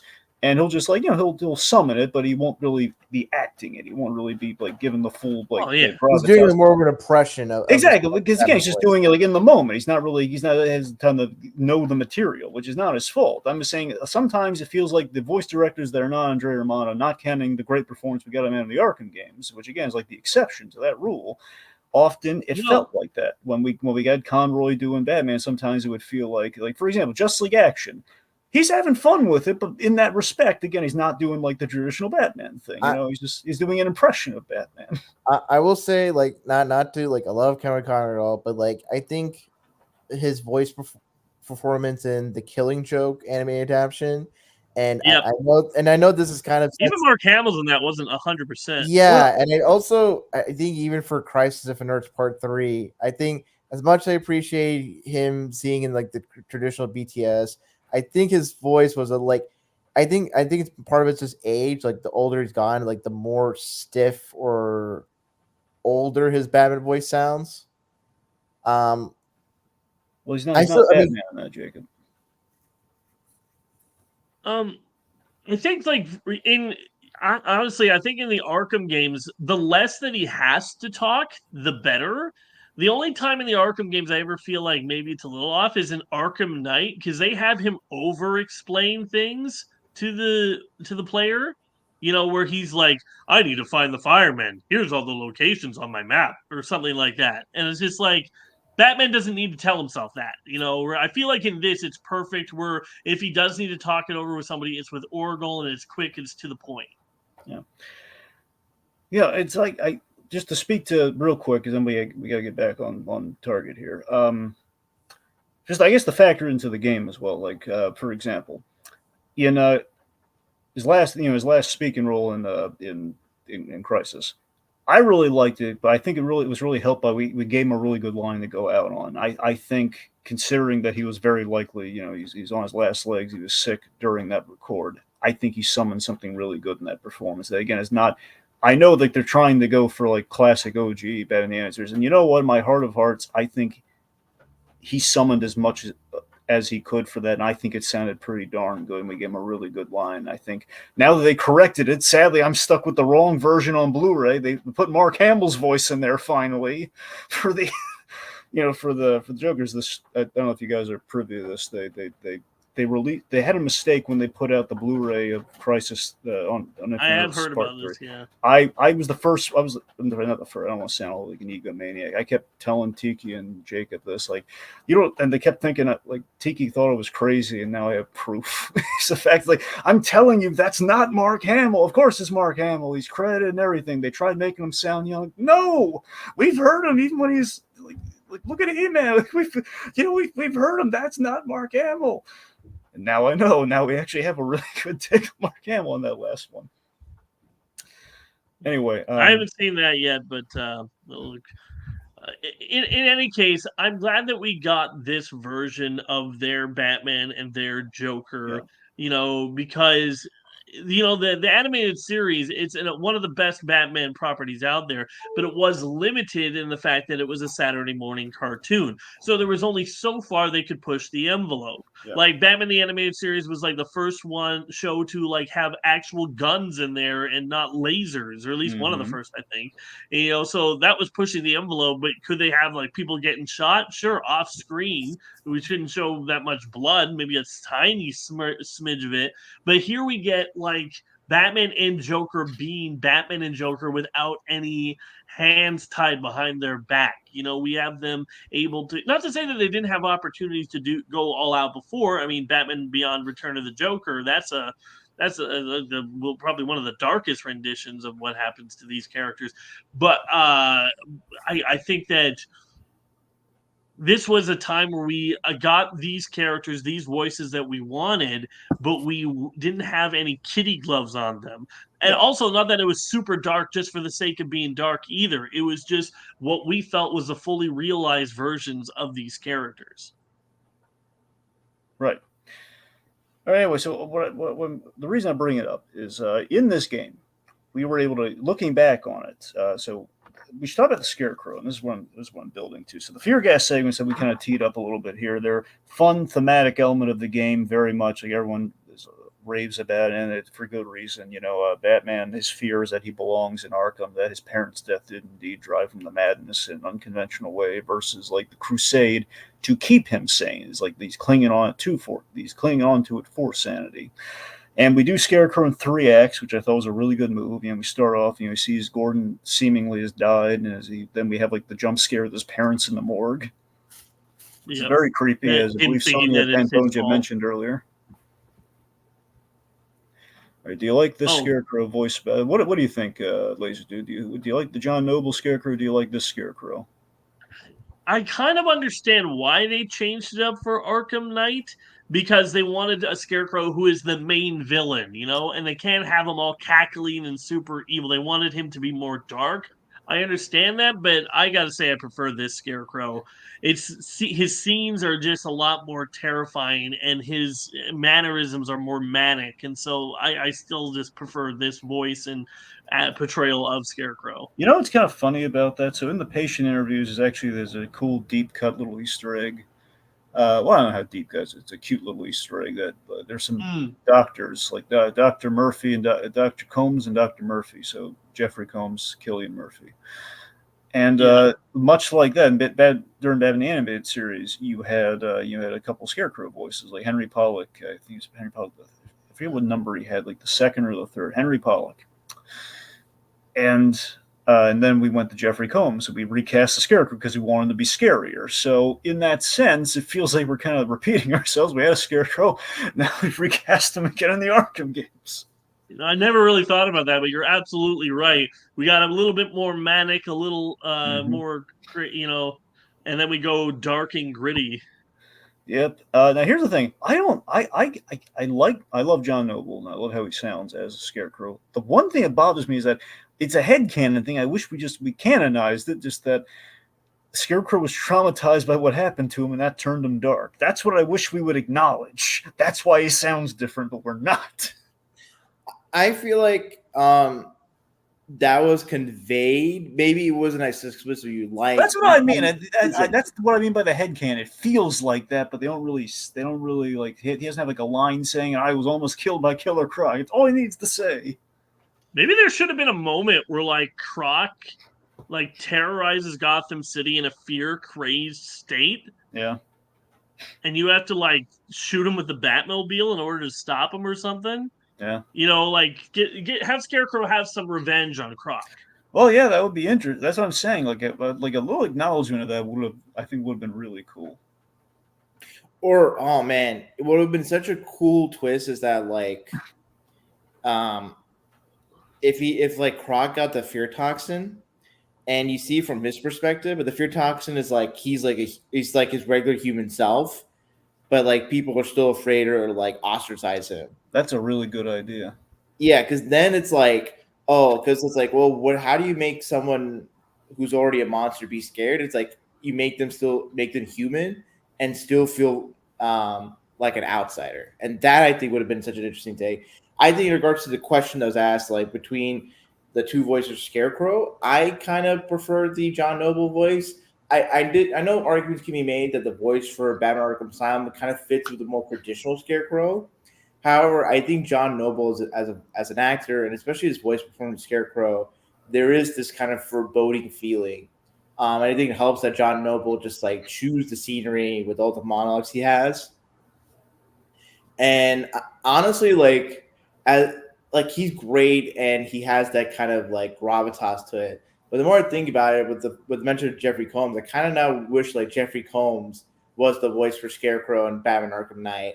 Because one, it would have been like, bring in someone who's already voiced Scarecrow in the animated series, and also I think Jeffrey Combs weirdly is kind of a good middle ground between Arkham Asylum Scarecrow and Arkham Knight Scarecrow, where it's like he has like menace and gravitas to him, but he still somehow feels like, this is like a skinny or like rail thin like professor who understands the uses fears as weapon. Yeah. As for John Noble, he has like a deep baritone voice that's very commanding, and I like that for Scarecrow if he's the one to be developing. Well, that's the thing. You kind of buy that the John Noble one's more professorial, than the kind of the Scarecrow we have here. Yeah, this but one's they are more supposed to be crazy. Well, that's what I'm saying. I'm not saying it doesn't work. I'm just saying that I kind of see both aspects of the character represented. Like, like the guy who's obsessed with fear being this one we have here, and the other one being like the science of fear being the other guy. I looked it up, though. The guy's name is Dino Andre. Andrade or something. Or Andrade, yeah. Yeah. Dino, okay. Yeah. It's an interesting name, but I loved his portrayal. I will say his threat to, like, Batman, like, I'm going to drop all my fear toxin in this water. Just, like, so it's going to get diluted, and, it's like, I don't feel like that's going to do anything. I feel like if, like, there was a quip to be made about so it's like Scarecrow is doing the scared fish, essentially. I will say, though, I do kind of like the design for Arkham Asylum Scarecrow over Arkham Knight. It's like if the thing is, though, it's like I really wish we had a Scarecrow that looked like an actual Scarecrow in the Arkham games with a hat and everything. Well, again, in the patient interview tapes, he looks, Yeah, the image that they have there. But I mean, as you said, Dragon, they have to like make them like they're putting on their costumes as best they can in the moment. Like Ivy doesn't have her full costume; she's just wearing a red inmate shirt. Yeah. Harley, I don't know where she got a nurse outfit. But, well, again, they do have nurses around, but it sounds like she just like somehow she got her hands on it. But that's not a regular nurse outfit. I know. I'm just saying maybe she modified it or something. I don't know. It's the fun kind of nurse outfit. Well, we saw what she did with it's like a costume from a costume shop, So she, I don't know, maybe she has sewing abilities. I don't know. She works for the Joker. She's capable. Is this the first time we tried to really make like Harley Quinn sexy? Honestly, I believe. I always viewed Harley Quinn as like the innocent but tragic character. Well, I feel like Harley was like. Even in Batman the Animated Series, as like network censors could allow a character like that. I guess, the scene with like you want to ride on my Harley where she's basically in negligee. So also remember she's naked under that pie during the Creeper episode. Is she? I thought he threw her out and she's wearing her costume. Well, no. Well, she's thrown out, but I'm saying with what they could get away with censorship wise, like if it were the comic, like for example, in Mad Love the comic. That's she's not wearing anything under that nightie, and it's see-through. Yeah. In the show, obviously, we don't go that route. So the implication is that she's wearing the hat and she's wearing the pie, but I think it would stand the reason that she's probably not wearing anything under that pie. Anyway, the point being, even beyond the obvious, I'm just saying that we've had like it's been the thing. It's been a thing, but I don't want to Lazerdude does actually have a point. The first time we've overtly sexualized, like visually, I would say, not counting like those like the little moments. Like Mad Love is the exception. Mad Love was like they're adapting that from the comics, so that's Mad Love is kind of like an amorphous thing. We've had her, we played her innocent, but with kind of a she's an attractive woman and like in kind of like a skin, kind of like a tight costume. You just think like the Suicide Squad skimpy outfit. Yeah, that's what I'm saying. This I would argue behind. is kind of the start of it, but also like but not Brian Boland, but the Brian Azzarello's Harley was kind of Harley. Maybe this was the normalizing moment where it wasn't like hint. This was just this is just what she does. This was like again here it was just fitting into the whole like the shorthand people says the characters look like they're from Maxim or something. So that was kind of like with the women. It's that's why I say like the aesthetic is like 90s image for the Batman world, where like the girls are very like barely has very much clothes on, and at this point in time, now it's like kind of a joke where it's like every girl that goes to Hot Topic has like one Harley Quinn outfit that they have for like a Halloween or two. Okay. Anyway, you don't need to dive more into it. All right. Okay. What was I getting at there? All right. Okay. So the point being, we have our big Scarecrow kind of set pieces there. Again, we have like the parents in the morgue, which is kind of like the big initial jump scare, and then we have the walkthrough. Basically, Crime Alley appears before our eyes, and again, this is a way of like in terms of like a Batman adaptation. We recap the origin, but in a creative way that makes sense versus just like it's the mandatory. We got to do the origin thing, where it is somewhat mandatory. Because again, if this is an introduction to Batman for a new audience, we didn't do it from the outset. Batman just kind of exists as he is with the aesthetic and just kind of like a character that we kind of like, and we are in the perspective of to understand that character. We kind of see his psychology play out, and that he is always thinking about this, and he's kind of compartmentalized it because of the fear toxin. He's not able to compartmentalize it in this moment, and we have like the striking visual of like him like kneeling down while he's like with the young Bruce Wayne kneeling down with his parents dead on Crime Alley. I really love it when we can tell origin stories, but not through just doing the origin. Like in Spectacular Spider-Man, where we use the Venom symbiote in order to revisit Uncle Ben's death. Yeah. I mean, that makes it less of a retread and more of a new retelling of this moment. I've always felt it's easier to do like an origin where we can just like do like a quick little thing like that versus like just actually play out the origin like step by step. You can just acknowledge it happened and we kind of visualize it in a cool, creative way. Like that's kind of a neat way to do it. For example, it was mentioned earlier, Chill of the Night. That's a whole episode kind of centering around that. So if you're going to revisit it, that's the way to revisit it because it's central to the plot. Mm-hmm. Yeah.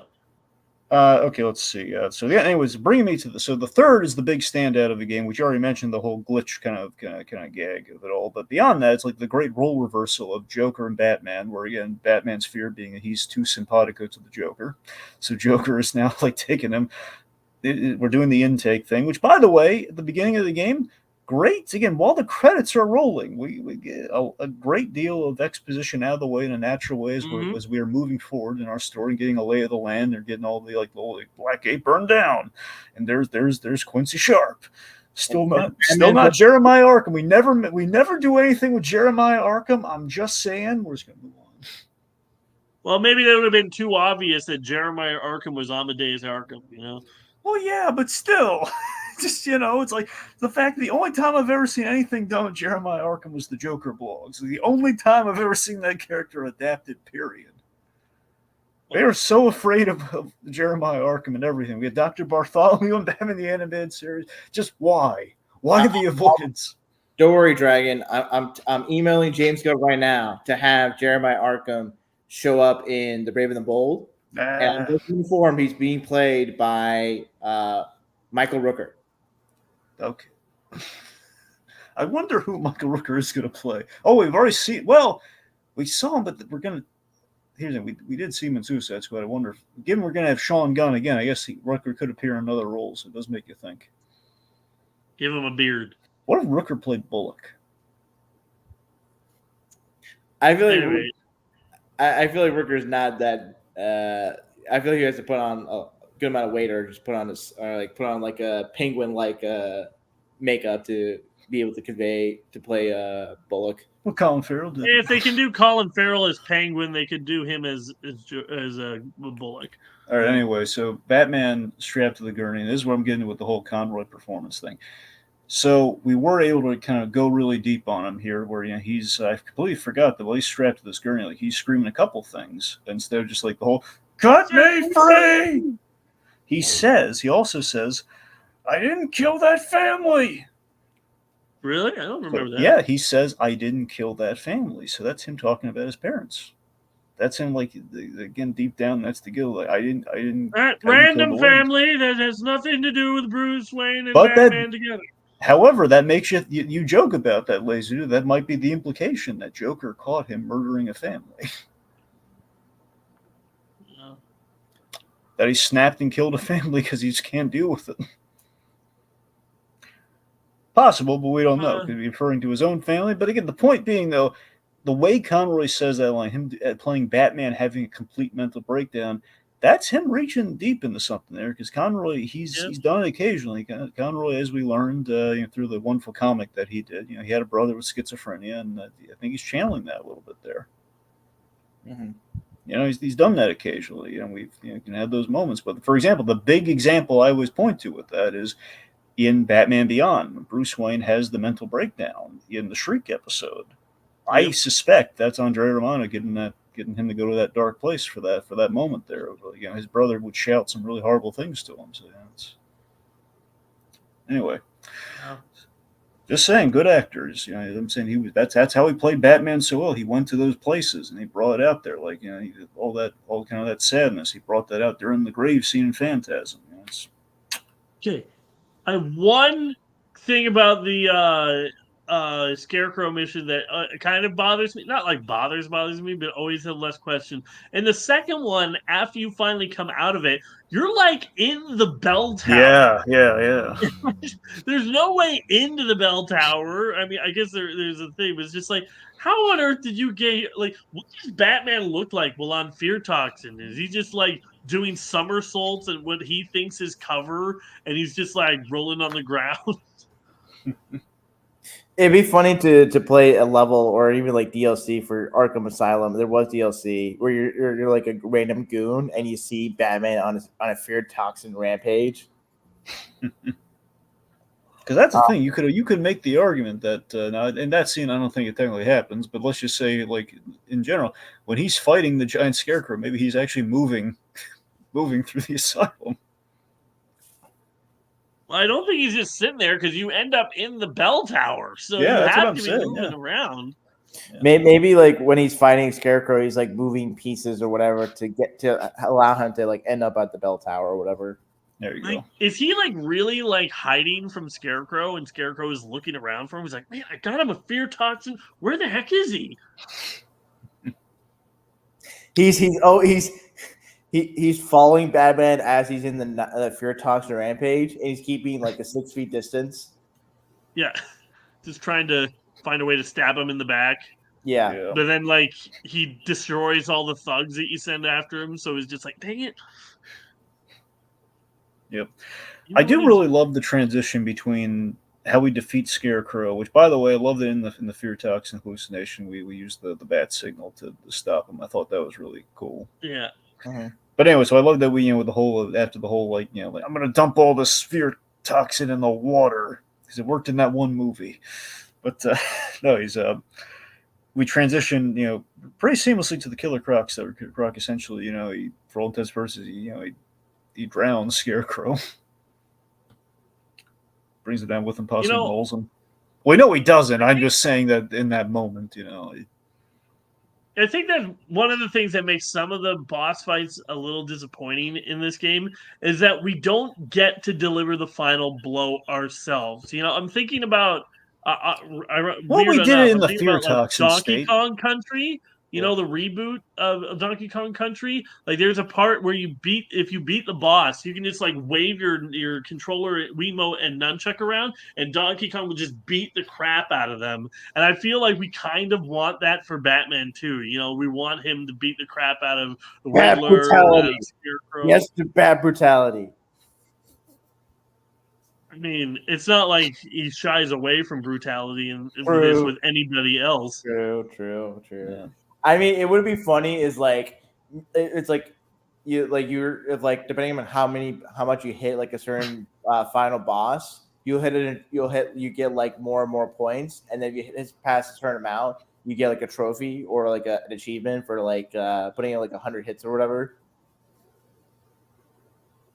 This game was the only game, except maybe if you count some Telltale games because their achievements are a lot easier. But this is the only game that I have completed 100% of the achievements on.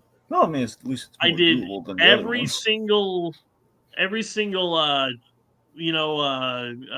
mission, every single difficulty. The hardest thing ever is when you have to use every single gadget, every single move in one long combo. It took me forever to do, but I finally did it, and I was so proud of myself. And then Arkham City comes out, and they have the exact same like big achievement. You have to use every item. It's like, you've added like 10 items to the game. No, I can't do it. Yeah. All right, so we already talked about the Killer Croc level, so we already kind of covered that. But so Ivy's Poison Ivy, the plant angle makes sense in kind of the means to make the cure, and also there's a menace to Ivy because we've done Arkham Asylum as like Arkham Island, so it's very isolated, and again, the island definitely would give her an advantage. So plus we already kind of mentioned we have the cool like aftermath, all the damage she does with the giant vines and everything.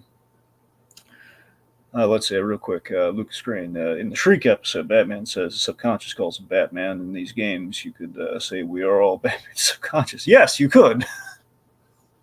We are Batman. Yep. Dun, dun, dun, dun, dun, dun. So you remember, I think it was Arkham Knight had that really great like trailer where it's like we saw like we are Bat. We had like the thing of like that kid on the subway who's basically us the player. It's like it's everyone having. It was a really good ad for it too because it was like the whole like everyone having the capacity to be Batman, which is really cool.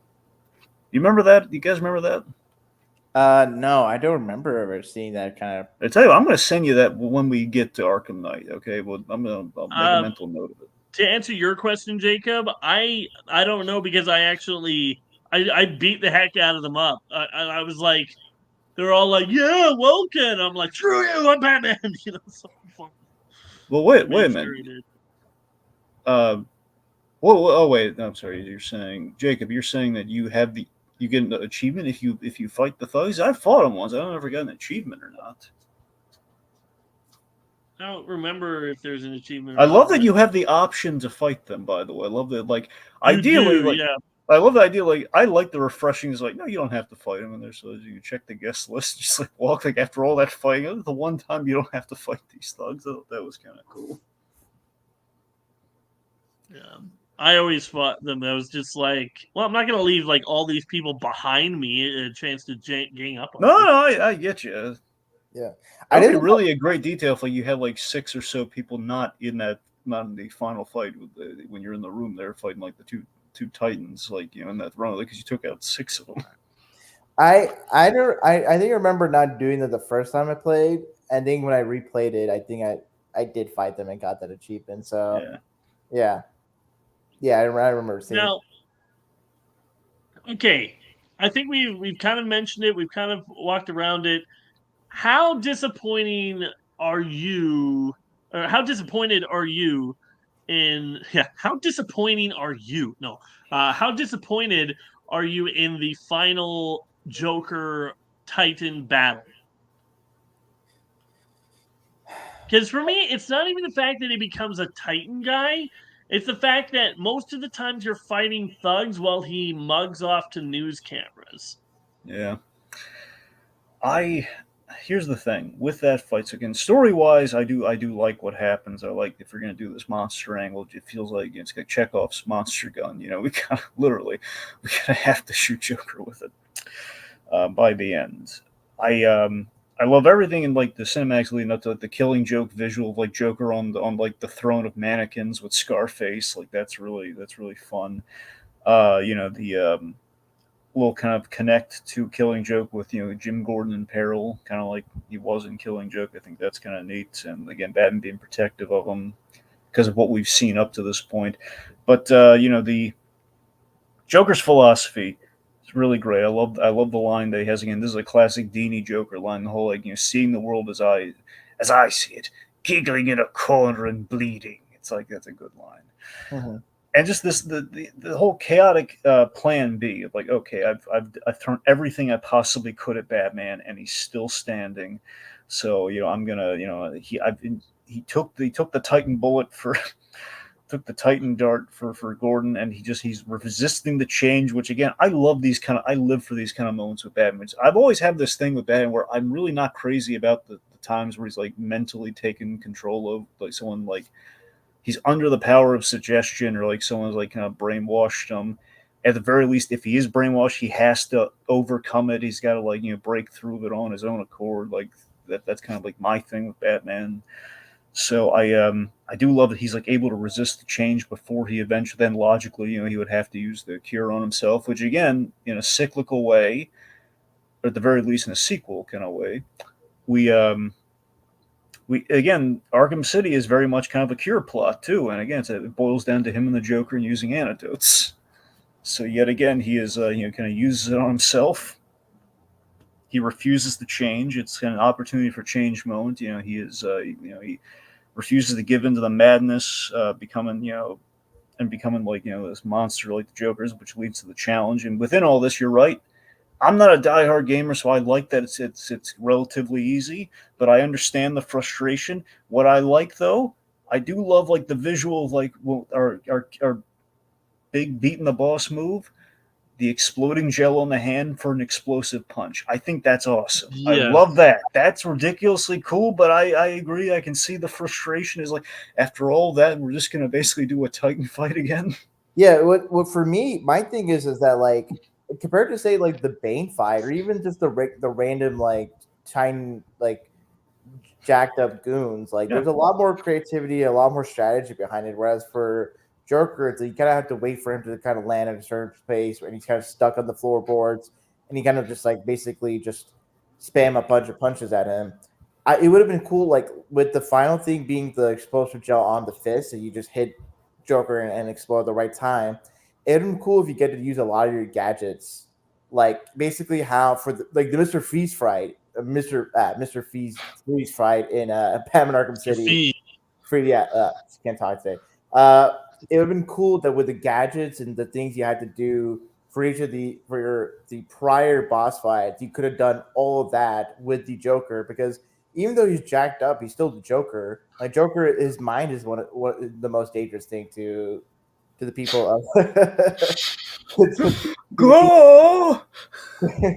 to the people of Gotham. So it would have been cool for like as Batman that you had to kind of use your wits about you and not just basically just time it to where you just hit him at the right point and just rinse and repeat. I would have liked a little more creativity for the Joker boss fight. I would have liked a little bit more chaos, less predictability. Yeah, because it was very formulaic. There should have been moments where like Joker just decides to blow up half of the stage, and then you have to like find a way to survive it. It's just because like we haven't talked about it too much, but the Poison Ivy fight, which is the last big boss fight before this, it's to me the hardest boss fight in the game.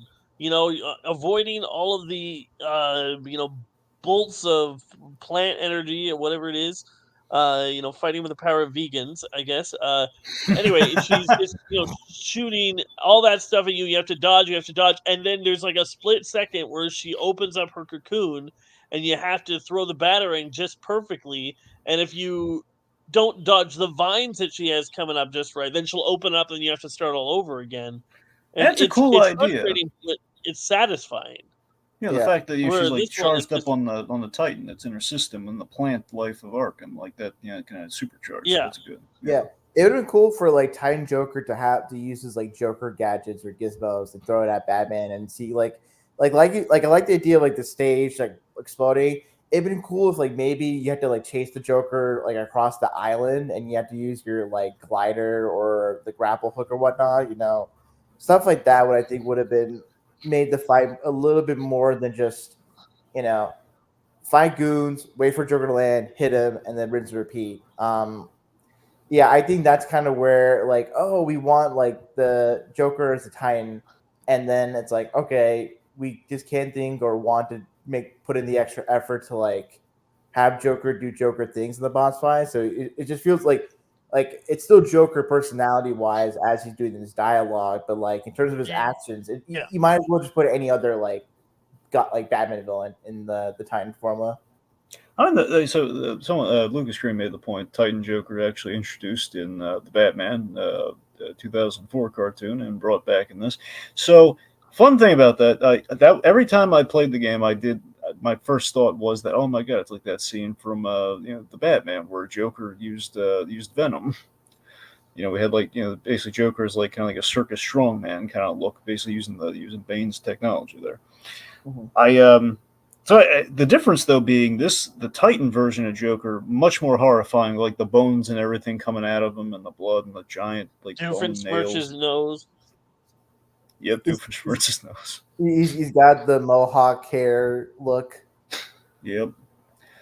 Again, it's a very creepy look, and again, that's how you have like the elongated Joker face and everything. He looks great and horrifying, and of course, retroactively, we got a lot of mileage out of like the aftermath because we saw how dangerous Titan could be, and basically killed like the earlier test subjects and everything. So Joker didn't die immediately, but that's why is like part of me is not too upset about it because like while the boss fight is not great and the aftermath it's is kind of wonderful. The aftermath and the story that they were able to tell with it is great. Like everything that they do with that in Arkham City is amazing, and I have no complaints about that. So I'll deal with a lackluster final battle situation if it gives me the great story that we have in Arkham City. Yeah, for sure. All right. Let's see. So yeah, so again, not the end all be all boss battle by any stretch, but again, the story does play for it. So, I mean, that's kind of what's what's key there. Yeah, so that's good. Let's see. The Bane fight. The Bane. Oh, right. Yeah, I guess we should mention the Bane fight. Of course, I love the build up with kind of our threats like Bane and Killer Croc. They're these huge hulking, just kind of like scary characters. In a sense, we build up to the Joker thing with these two characters. We kind of like in three acts. We got Bane, Croc, and then Joker ultimately in terms of like our big kind of bruisers that we're gonna go up against. But when Bane is Bane's unleashed, it's still, I just love the whole like, Jim, get behind me. It's just like, oh god, it's like we take him out the Batmobile. It's pretty cool. Like this time I break you. I will say, whenever I think of the Bane fight, I think of Yahtzee from Zero Punctuation because when he talked about it, he says, "Get this, you have to defeat him by ducking out of the way and hitting him on the head while he slams into a wall. A gaming feature that's as old as the effing start button." And I do happen to agree where it's just like it's a pretty cliched and kind of undignified way for what is supposed to be one of Batman's smarter villains to go out to run Yeah. into a wall over and over again. I was saying Bane's usually a really good combatant, so just having him just run at you is like, he's basically it's better than this, but by the same token, there is a little bit of just in terms of the simplicity of it. There's a little Batman Robin Bane going, a little Jeep Swanson Bane going on there. Bomb. Like, how do you defeat this Bane? Well, he's gonna run at you. He's just gonna be hulking, and he's like, well, at least he's not a frou pink gorilla outfit. I will say that the fight is a little hard, but that's because you have to like dodge all the goons as well as Bane, and that's what It makes is it a really little... fun when you dodge them, and these giant kind of threats. They bowl into the bowl into the henchmen. They bolt as they run into them and everything like bowling pins. It's kind of cool. Yeah, when you do the tight grab, when you Mhm. grab their shoulders and they're just whacking everybody. Yeah, That is that's a fun. lot of fun. Yeah. Anyway, let's see. What was it? Also, there's a lot of Easter eggs in the game. Again, beyond like just the patient interview tapes and everything, all the stuff you scan with the Riddler riddles. Like, we have the Black mask, and we have some Penguin's umbrellas, Catwoman's whip behind the glass. There's a bazillion of them. Thomas Elliot being name dropped is kind of a biggie because we pay that off later. Mm-hmm. Well, Yeah. you know what's funny? I've actually read the Arkham City comic, and they actually tied that little Easter egg into the game. Mm-hmm. Where Bruce says, "Oh yeah, I saw that on the board when I was in the asylum that Thomas Elliot was working at Arkham Asylum." So like, it's not just an Easter egg; they make it like canon. I know, it's pretty cool. And again, Dini wrote those comics, so. Yeah, Well, we'll get into this. It's a shame that Dini didn't come back for Arkham Knight for a reason, unfortunately. Well, not an explicit reason, just kind of again, presumably like the rinse and repeat of like the studio, just like they could have treated him better. But it's a shame because again, he did build off of it and he made it all work. And what he planned for a third installment, God, who knows what it would have been. Because we had a lot of really good plate spinning, like Hush. We had Hush, we had Ezra, we had all. Anyway, well, that's a conversation for another time. Regardless, yeah. a lot of a lot of fun Easter eggs, and a lot of them paid off. Also, like deep cut Easter eggs too, like the Gray Ghost. It's kind of showing up there. Like that was really fun just to see that. Mm-hmm. Yeah. Anyway, so I guess unless you guys have anything else, we should talk about the ending of the game. I would I want to say one of the things that makes Arkham Asylum and the rest of the games like really as impactful and as iconic to the Batman brand and mythos for old and new fans is definitely the music. The score for Arkham Asylum and the other games are just chef's kiss. Yeah. Yeah, absolutely. Oh, I mean, it's made even more impactful in the sequels, but the conversations that you can listen in on are really fun. Like the only one that really is coming to mind right now is like the criminals who were like supposed to get Killer Croc, and they're like, "We'll just say the door was locked and we couldn't get in. Want to deal with that guy?" It's the freaking bat. Yeah, it's so freaking bad. Yeah. Yeah. Anyway, those are another thing that stands out, and just another step that they didn't have to go that they did. Mm-hmm. I will say, in just talking about this game, it's so influential in terms of just pushing more studios to, really mine the superhero medium or the superhero genre and do faithful adaptations with things like the Insomniac Spider-Man games being a noteworthy example. The thing that I'm surprised by that didn't play such a big influence or wasn't such a factor was that like the Arkham gameplay definitely influenced like gameplay for a lot of other games. Just the overall investment in the superhero genre was evident with Spider-Man, Avengers, Guardians, what have you. The thing that I'm surprised has never been really mined, especially with the superhero games, like Batman Arkham Asylum, it's so utilized as setting well, being a very locked room, or in this case, like isolated island.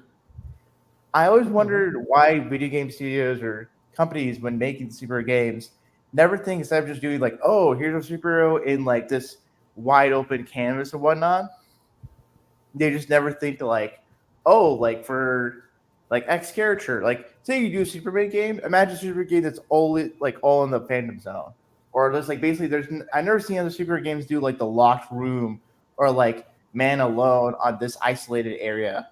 and to do and put in a lot of effort and passion and care to like developing the lore and look of said isolated world. So I feel like that is such an interesting way of like doing gameplay, doing storytelling and whatnot.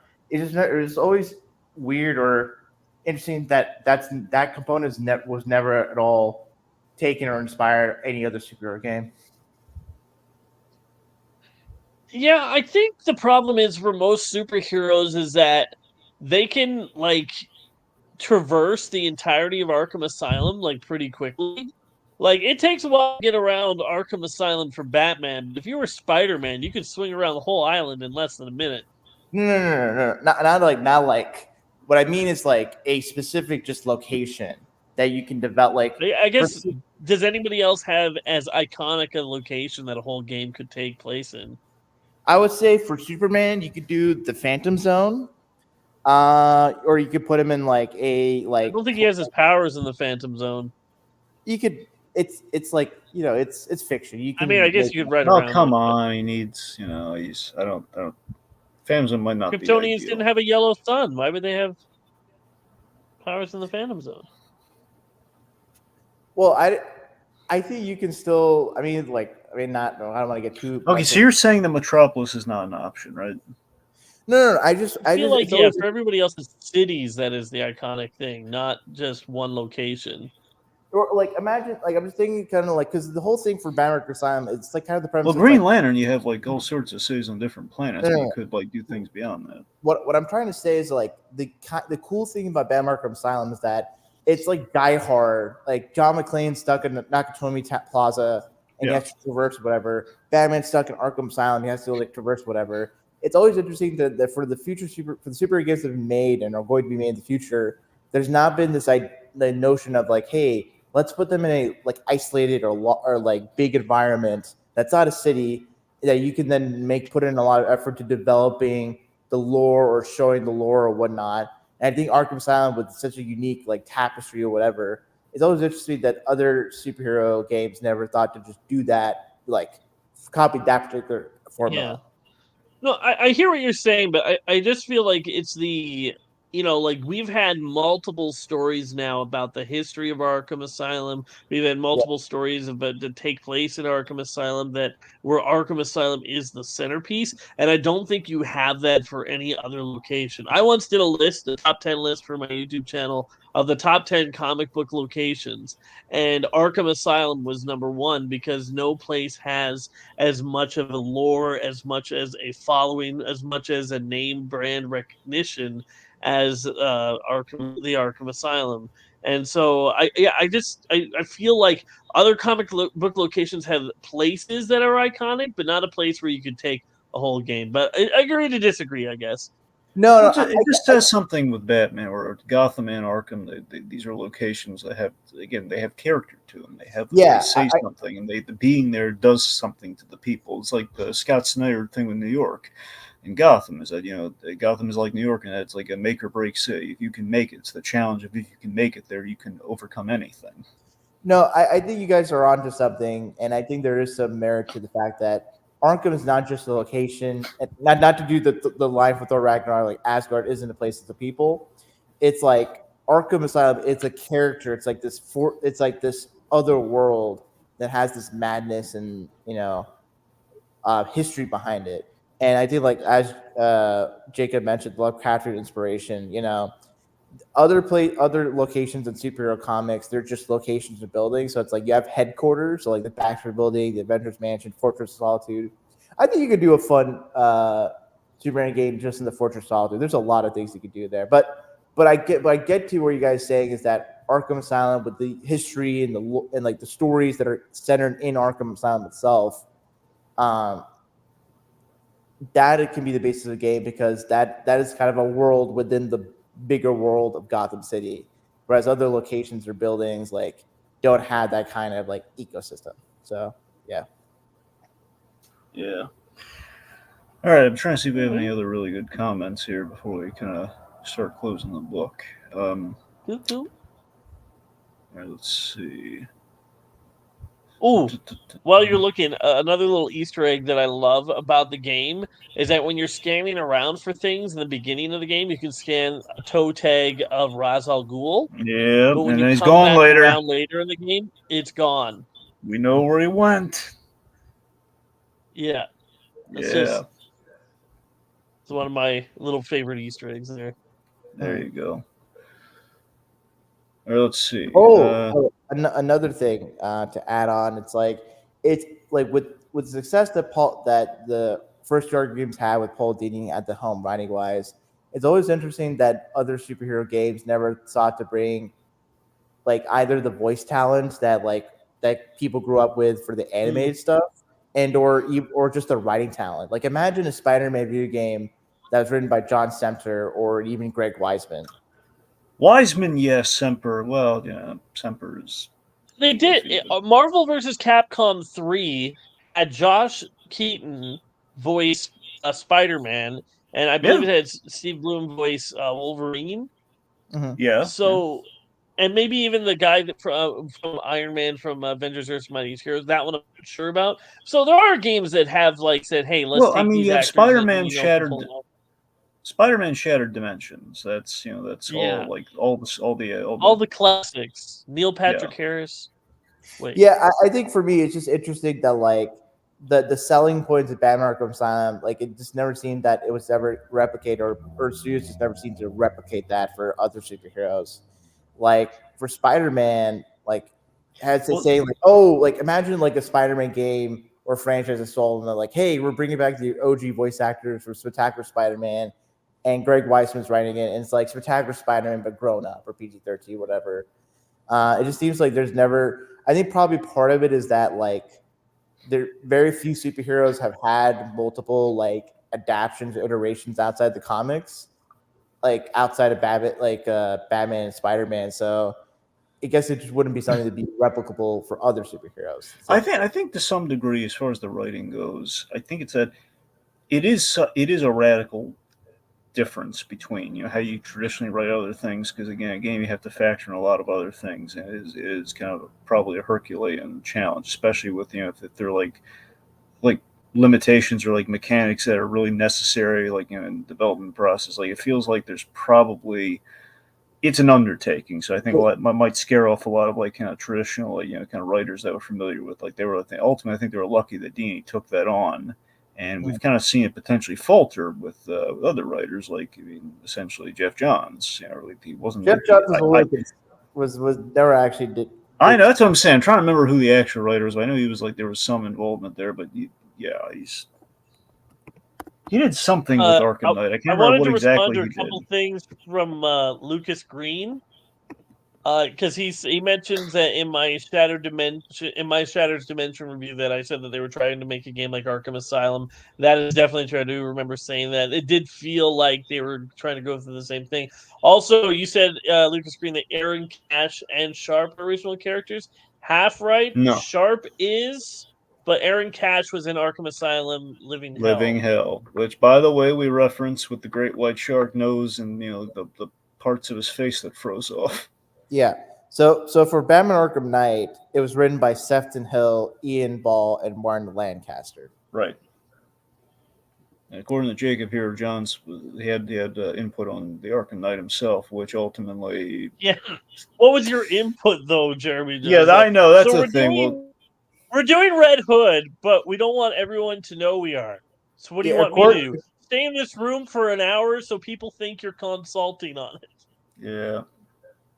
Yeah, according to the Wikipedia, Johns collaborated with the writers that I mentioned above, and he co-created Arkham Knight with like Rocksteady and Jim Lee as well. Okay. So there you go. Anyway, so I want to mention this because we have a lot of Spider-Man talk here. It is kind of interesting, kind of. In a sense here where Spider-Man was essentially the superpower in like the superhero gaming for the most part, because you had like all the movie tie-in games, and then beyond that you did have a lot of Ultimate Spider-Man, Ultimate Shattered Web of Shadows, Friend or Foe. Yeah. Yes, friend or foe, which is what I wanted to highlight. Is that friend or foe is really. I love friend or foe. No one ever gives it any credit. I think it's a really fun game. I love the mechanics. Well, I love the sim. I love like the whole like you fight the controlled party, hero and or villain, and they're able to team up with them and pick from a roster. It's like a lot of fun.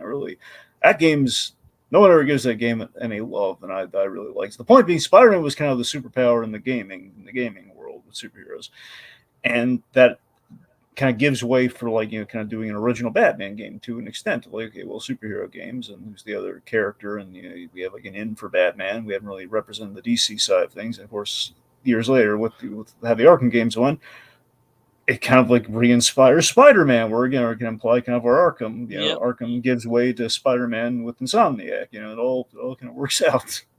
Do you think It's people are going to be too afraid to make a new Batman game for a while? They're doing one right now with like have the Telltale games. That's like an entirely different thing. But is people going to stay away from making like action Batman games because we already kind of have the perfect go-to ones already?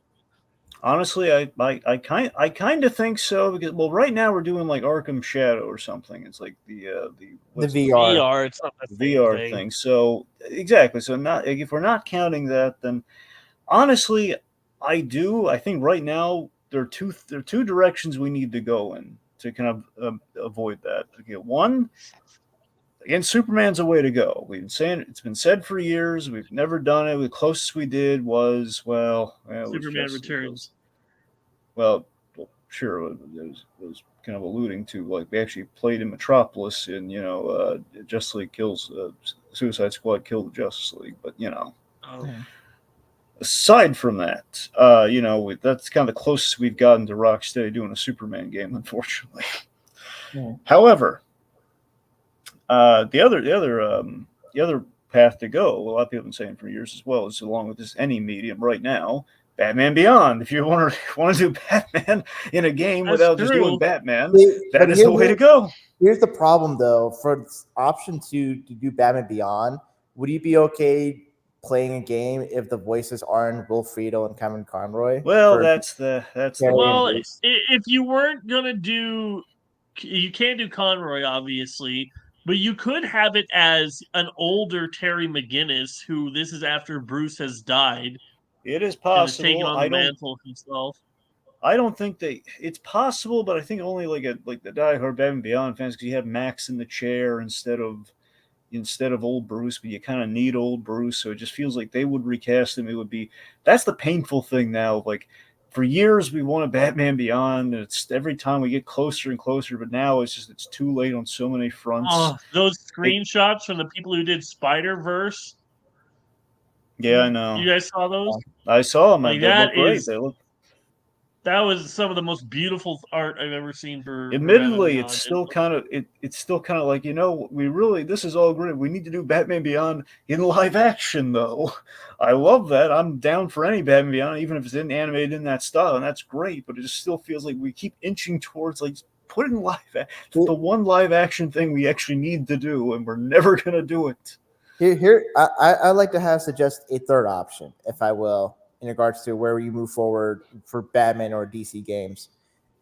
You have a Batman game, and you have him out in the city, Gotham City, busting whatever, but it's Dick Grayson as Batman, and you have Damian Wayne as Robin. We already saw how that went with Gotham Knights. No, I think Gotham Knights killed that. No, okay, that's never going to happen, Rohith. You saw that. Is a little bit better. Is a little bit better than people give it credit for. However, I think there is a lot of just on a storytelling level, having a Batman game where Dick Grayson is Batman and Damian Wayne is Robin, you could have so much potential because you can mine from the Grant Morrison Batman and Robin comics that were very well received. That duo of Batman and Robin is a fun duo to see. And also you can do like one, you don't have to feel like you're retreading whatever story arcs or plot threads you go through or tropes you go through with Bruce.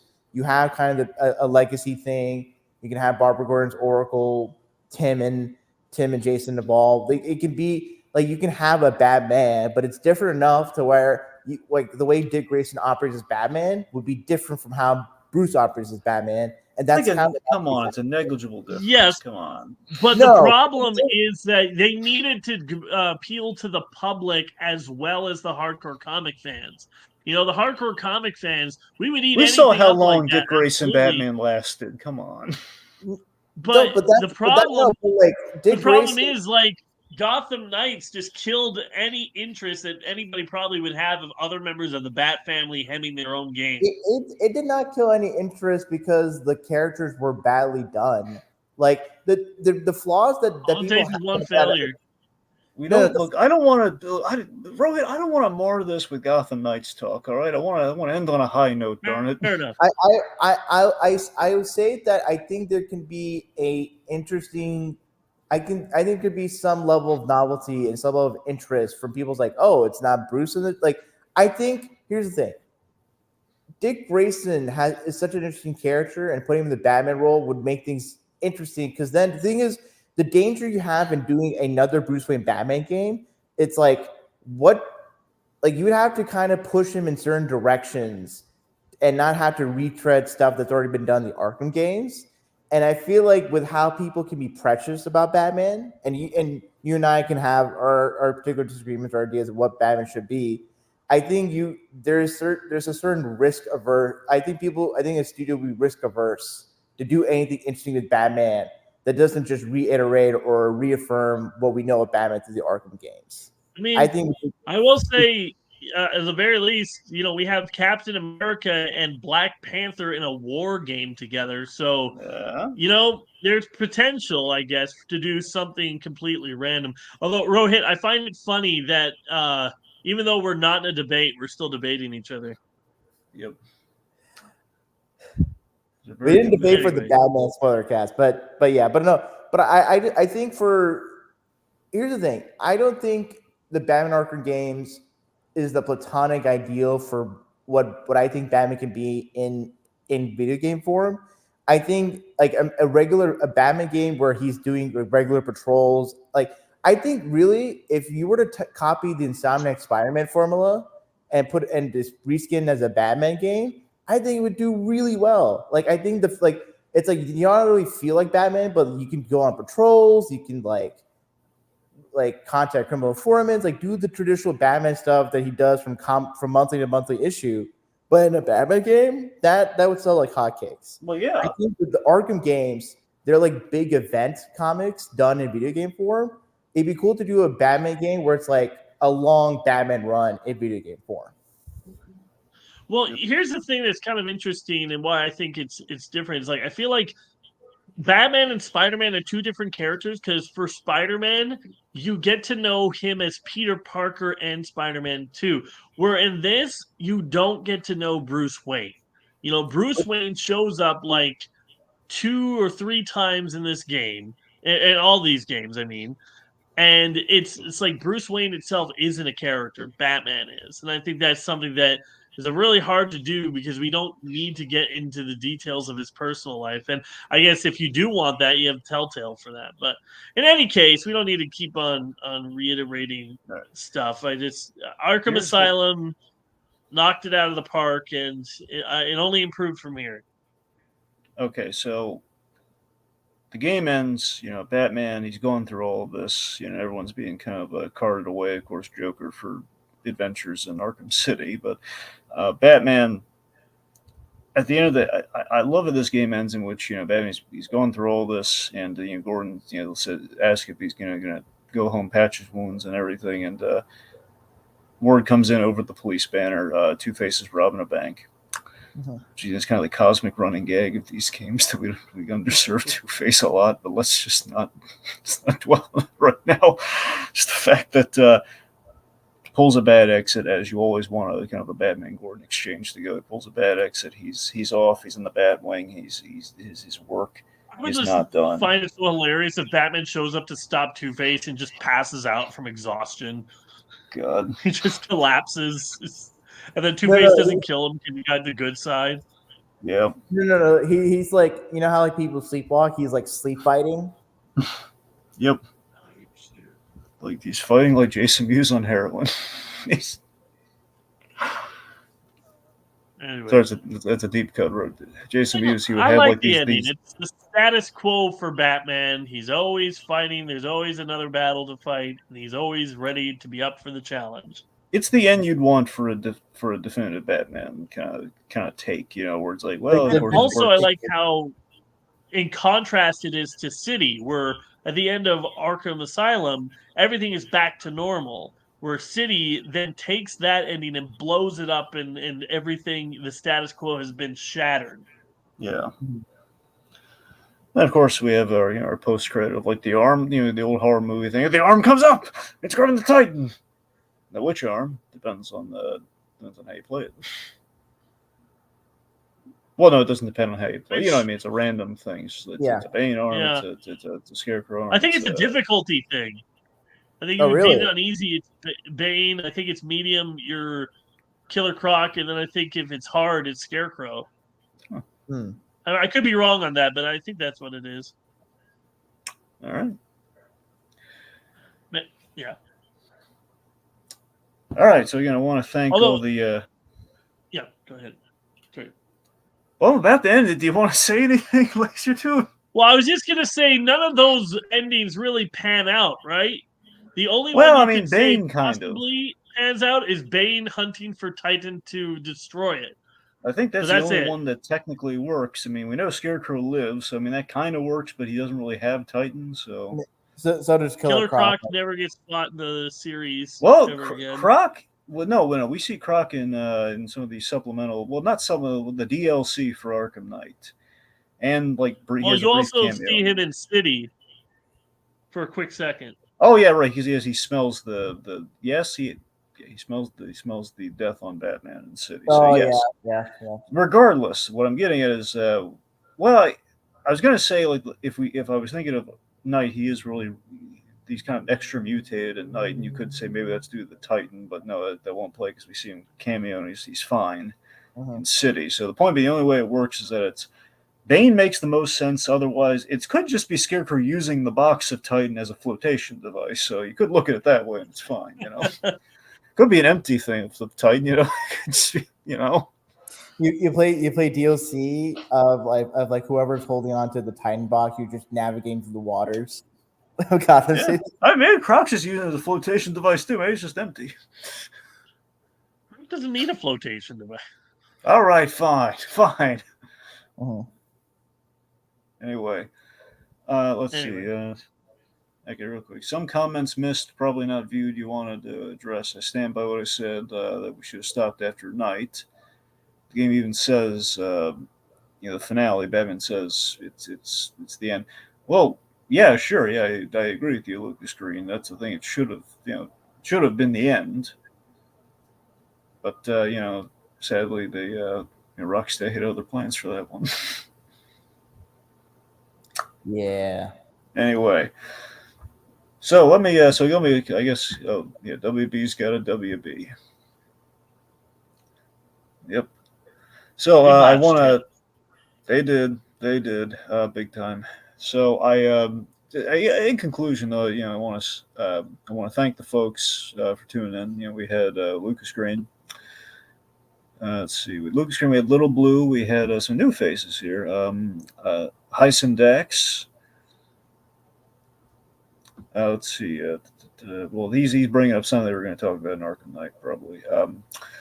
Let's see. I'm still scrolling up. We had a lot of conversation here. We had MRPIB69. Gives a helpful tip in case anyone sees Mark Hamill at a convention. Let's see. We had. All right, so we had Code Geass Anime Fan. We had Little Blue and Sonia Pantoja. She showed up briefly, and so did LEB. I think that's everyone. Fingers crossed. I think that's everyone. Anyway, and of course, Jake Well in the comments with us here. So I guess in conclusion, again, I want to thank you folks for joining us as we kind of celebrate, how Arkham Asylum changed the game and literally changed the game. Games, plural. Changed everything. and just made an impact, and most importantly, above all else, did right by the Batman. So much so it spawned into a franchise, which again we'll be re-exploring. Right now, the plan is September we'll be covering Arkham City, and then Arkham Knight in October, and then beyond that, at a certain point, maybe Arkham Origins for the holiday season. Who knows? Mm-hmm. Anyone going to replay the game? I'm in the middle of Baldur's Gate 3 right now, so I don't have time to do anything else. I'm in the middle of Marvel Midnight Sun, so I'm having controller issues, so no. I watched a lot of reviews. I did. Did you? My own. I'll shout this out. There's a really good. I don't know if you got Laser. I don't know if you watched. Did you watch Monty Xander's Finding the Bat video essay? Oh, I think I did a while ago. It was a long time ago. Yeah, this was folks. Check this out. This guy did, I think, one of the most comprehensive. Because usually my go-to for the Arkham Asylum, kind of review is Geek Pollution. They did a really good one way back in the day. But Monty Xander, this guy did. It's called Batman Arkham Asylum Critique Finding the Bat. If you just type in Batman Arkham Asylum essay, it'll come up. It's like over 2 hours. And it's very in depth. It also essentially is kind of like, it's vaguely like kind of a recap or not a motion comic, but basically kind of a read through of Arkham Asylum, A Serious House, and The Serious Earth, in kind of comparison to the game. It's really good. Mm-hmm. So check it out. I think we have a link to it in the comments. So I'm gonna let it linger there for a second, so the link hopefully locks in for anyone watching. And again, just that's really good. Again, a lot of people have covered this because again, it's a subject near and dear to everyone. Again, was very much. I mean, it's so heady that going back 15 years, this is a lot of people. This is some people's first foray into Batman. This is like their definitive take on Batman. The way I love Batman animated series, the way I assume both of you guys like that. Lazy, who's your definitive Batman? It's Kevin Conroy. Yeah. Well, sorry. Batman the animated series. There you go. Okay, so Rohit, would I be correct in assuming the same, or is there like a for all mediums of Batman? Yeah, just yes, just period. Like, who do you hear when you read a Batman? What is Batman? Like, which take / I guess actor / just take on Batman. Like for me, it's Batman the animated series, and it seems like collectively it's their Conroy take from Batman the animated series. I don't really think of Conroy when I'm reading Batman. Okay. I guess not to be I don't want to be contrarian or whatnot. I think like for just traditional just established Batman, I kind of think of Bruce Greenwood's like Batman. Okay, under the Red Hood Batman. Or Young Justice. You literally debated against me of Bruce Greenwood being the best Batman. You said, I'm pretty sure that was you. You said Christian Bale, and I said Bruce Greenwood. I was talking about best acting. Who was the best performance? Okay. So just to clarify, and two, I think like that's for animation. I think like for me, definitive. I have like definitive Batman per medium. Yeah. Period. Just period. Who's your definitive Batman? In my who's your go-to when you think of Batman? Who is it? Gun to my head, it's got to be Christian Bale, Nolan Batman. Okay, there you go. The point being, we all have our definitive Batmans, and this is for a generation. This was their Batman. I think it's an excellent choice. I think again, pretty much all the Batmans are, like I guess to everyone has like a valid, there's a valid Batman out there for everyone. Even if there's someone out there who likes the George Clooney Batman, that's their. I know not George Clooney, but let's just respect the opinions of others. There's got to be one oddball out there that loves that the Clooney Batman is their Batman. I don't know. For people that say Lego Batman movie, they have peak cinematic taste. That's what I'm saying. Like Lego Batman's a solid choice, Anyway, but you see what I'm saying? Is the fact that it's kind of nice that there's a generation that has the Arkham Asylum Batman. I like that little Dini carried over there. It all worked out, and the game did right by the Batman. Of course, Adam West, that's what I'm saying. Adam West is a very valid, kind of like a definitive take on a Batman I could respect. It's different than I think a lot of people would pick, but that's what I'm saying. Probably for our fathers or our grandfathers, Adam West was their Batman.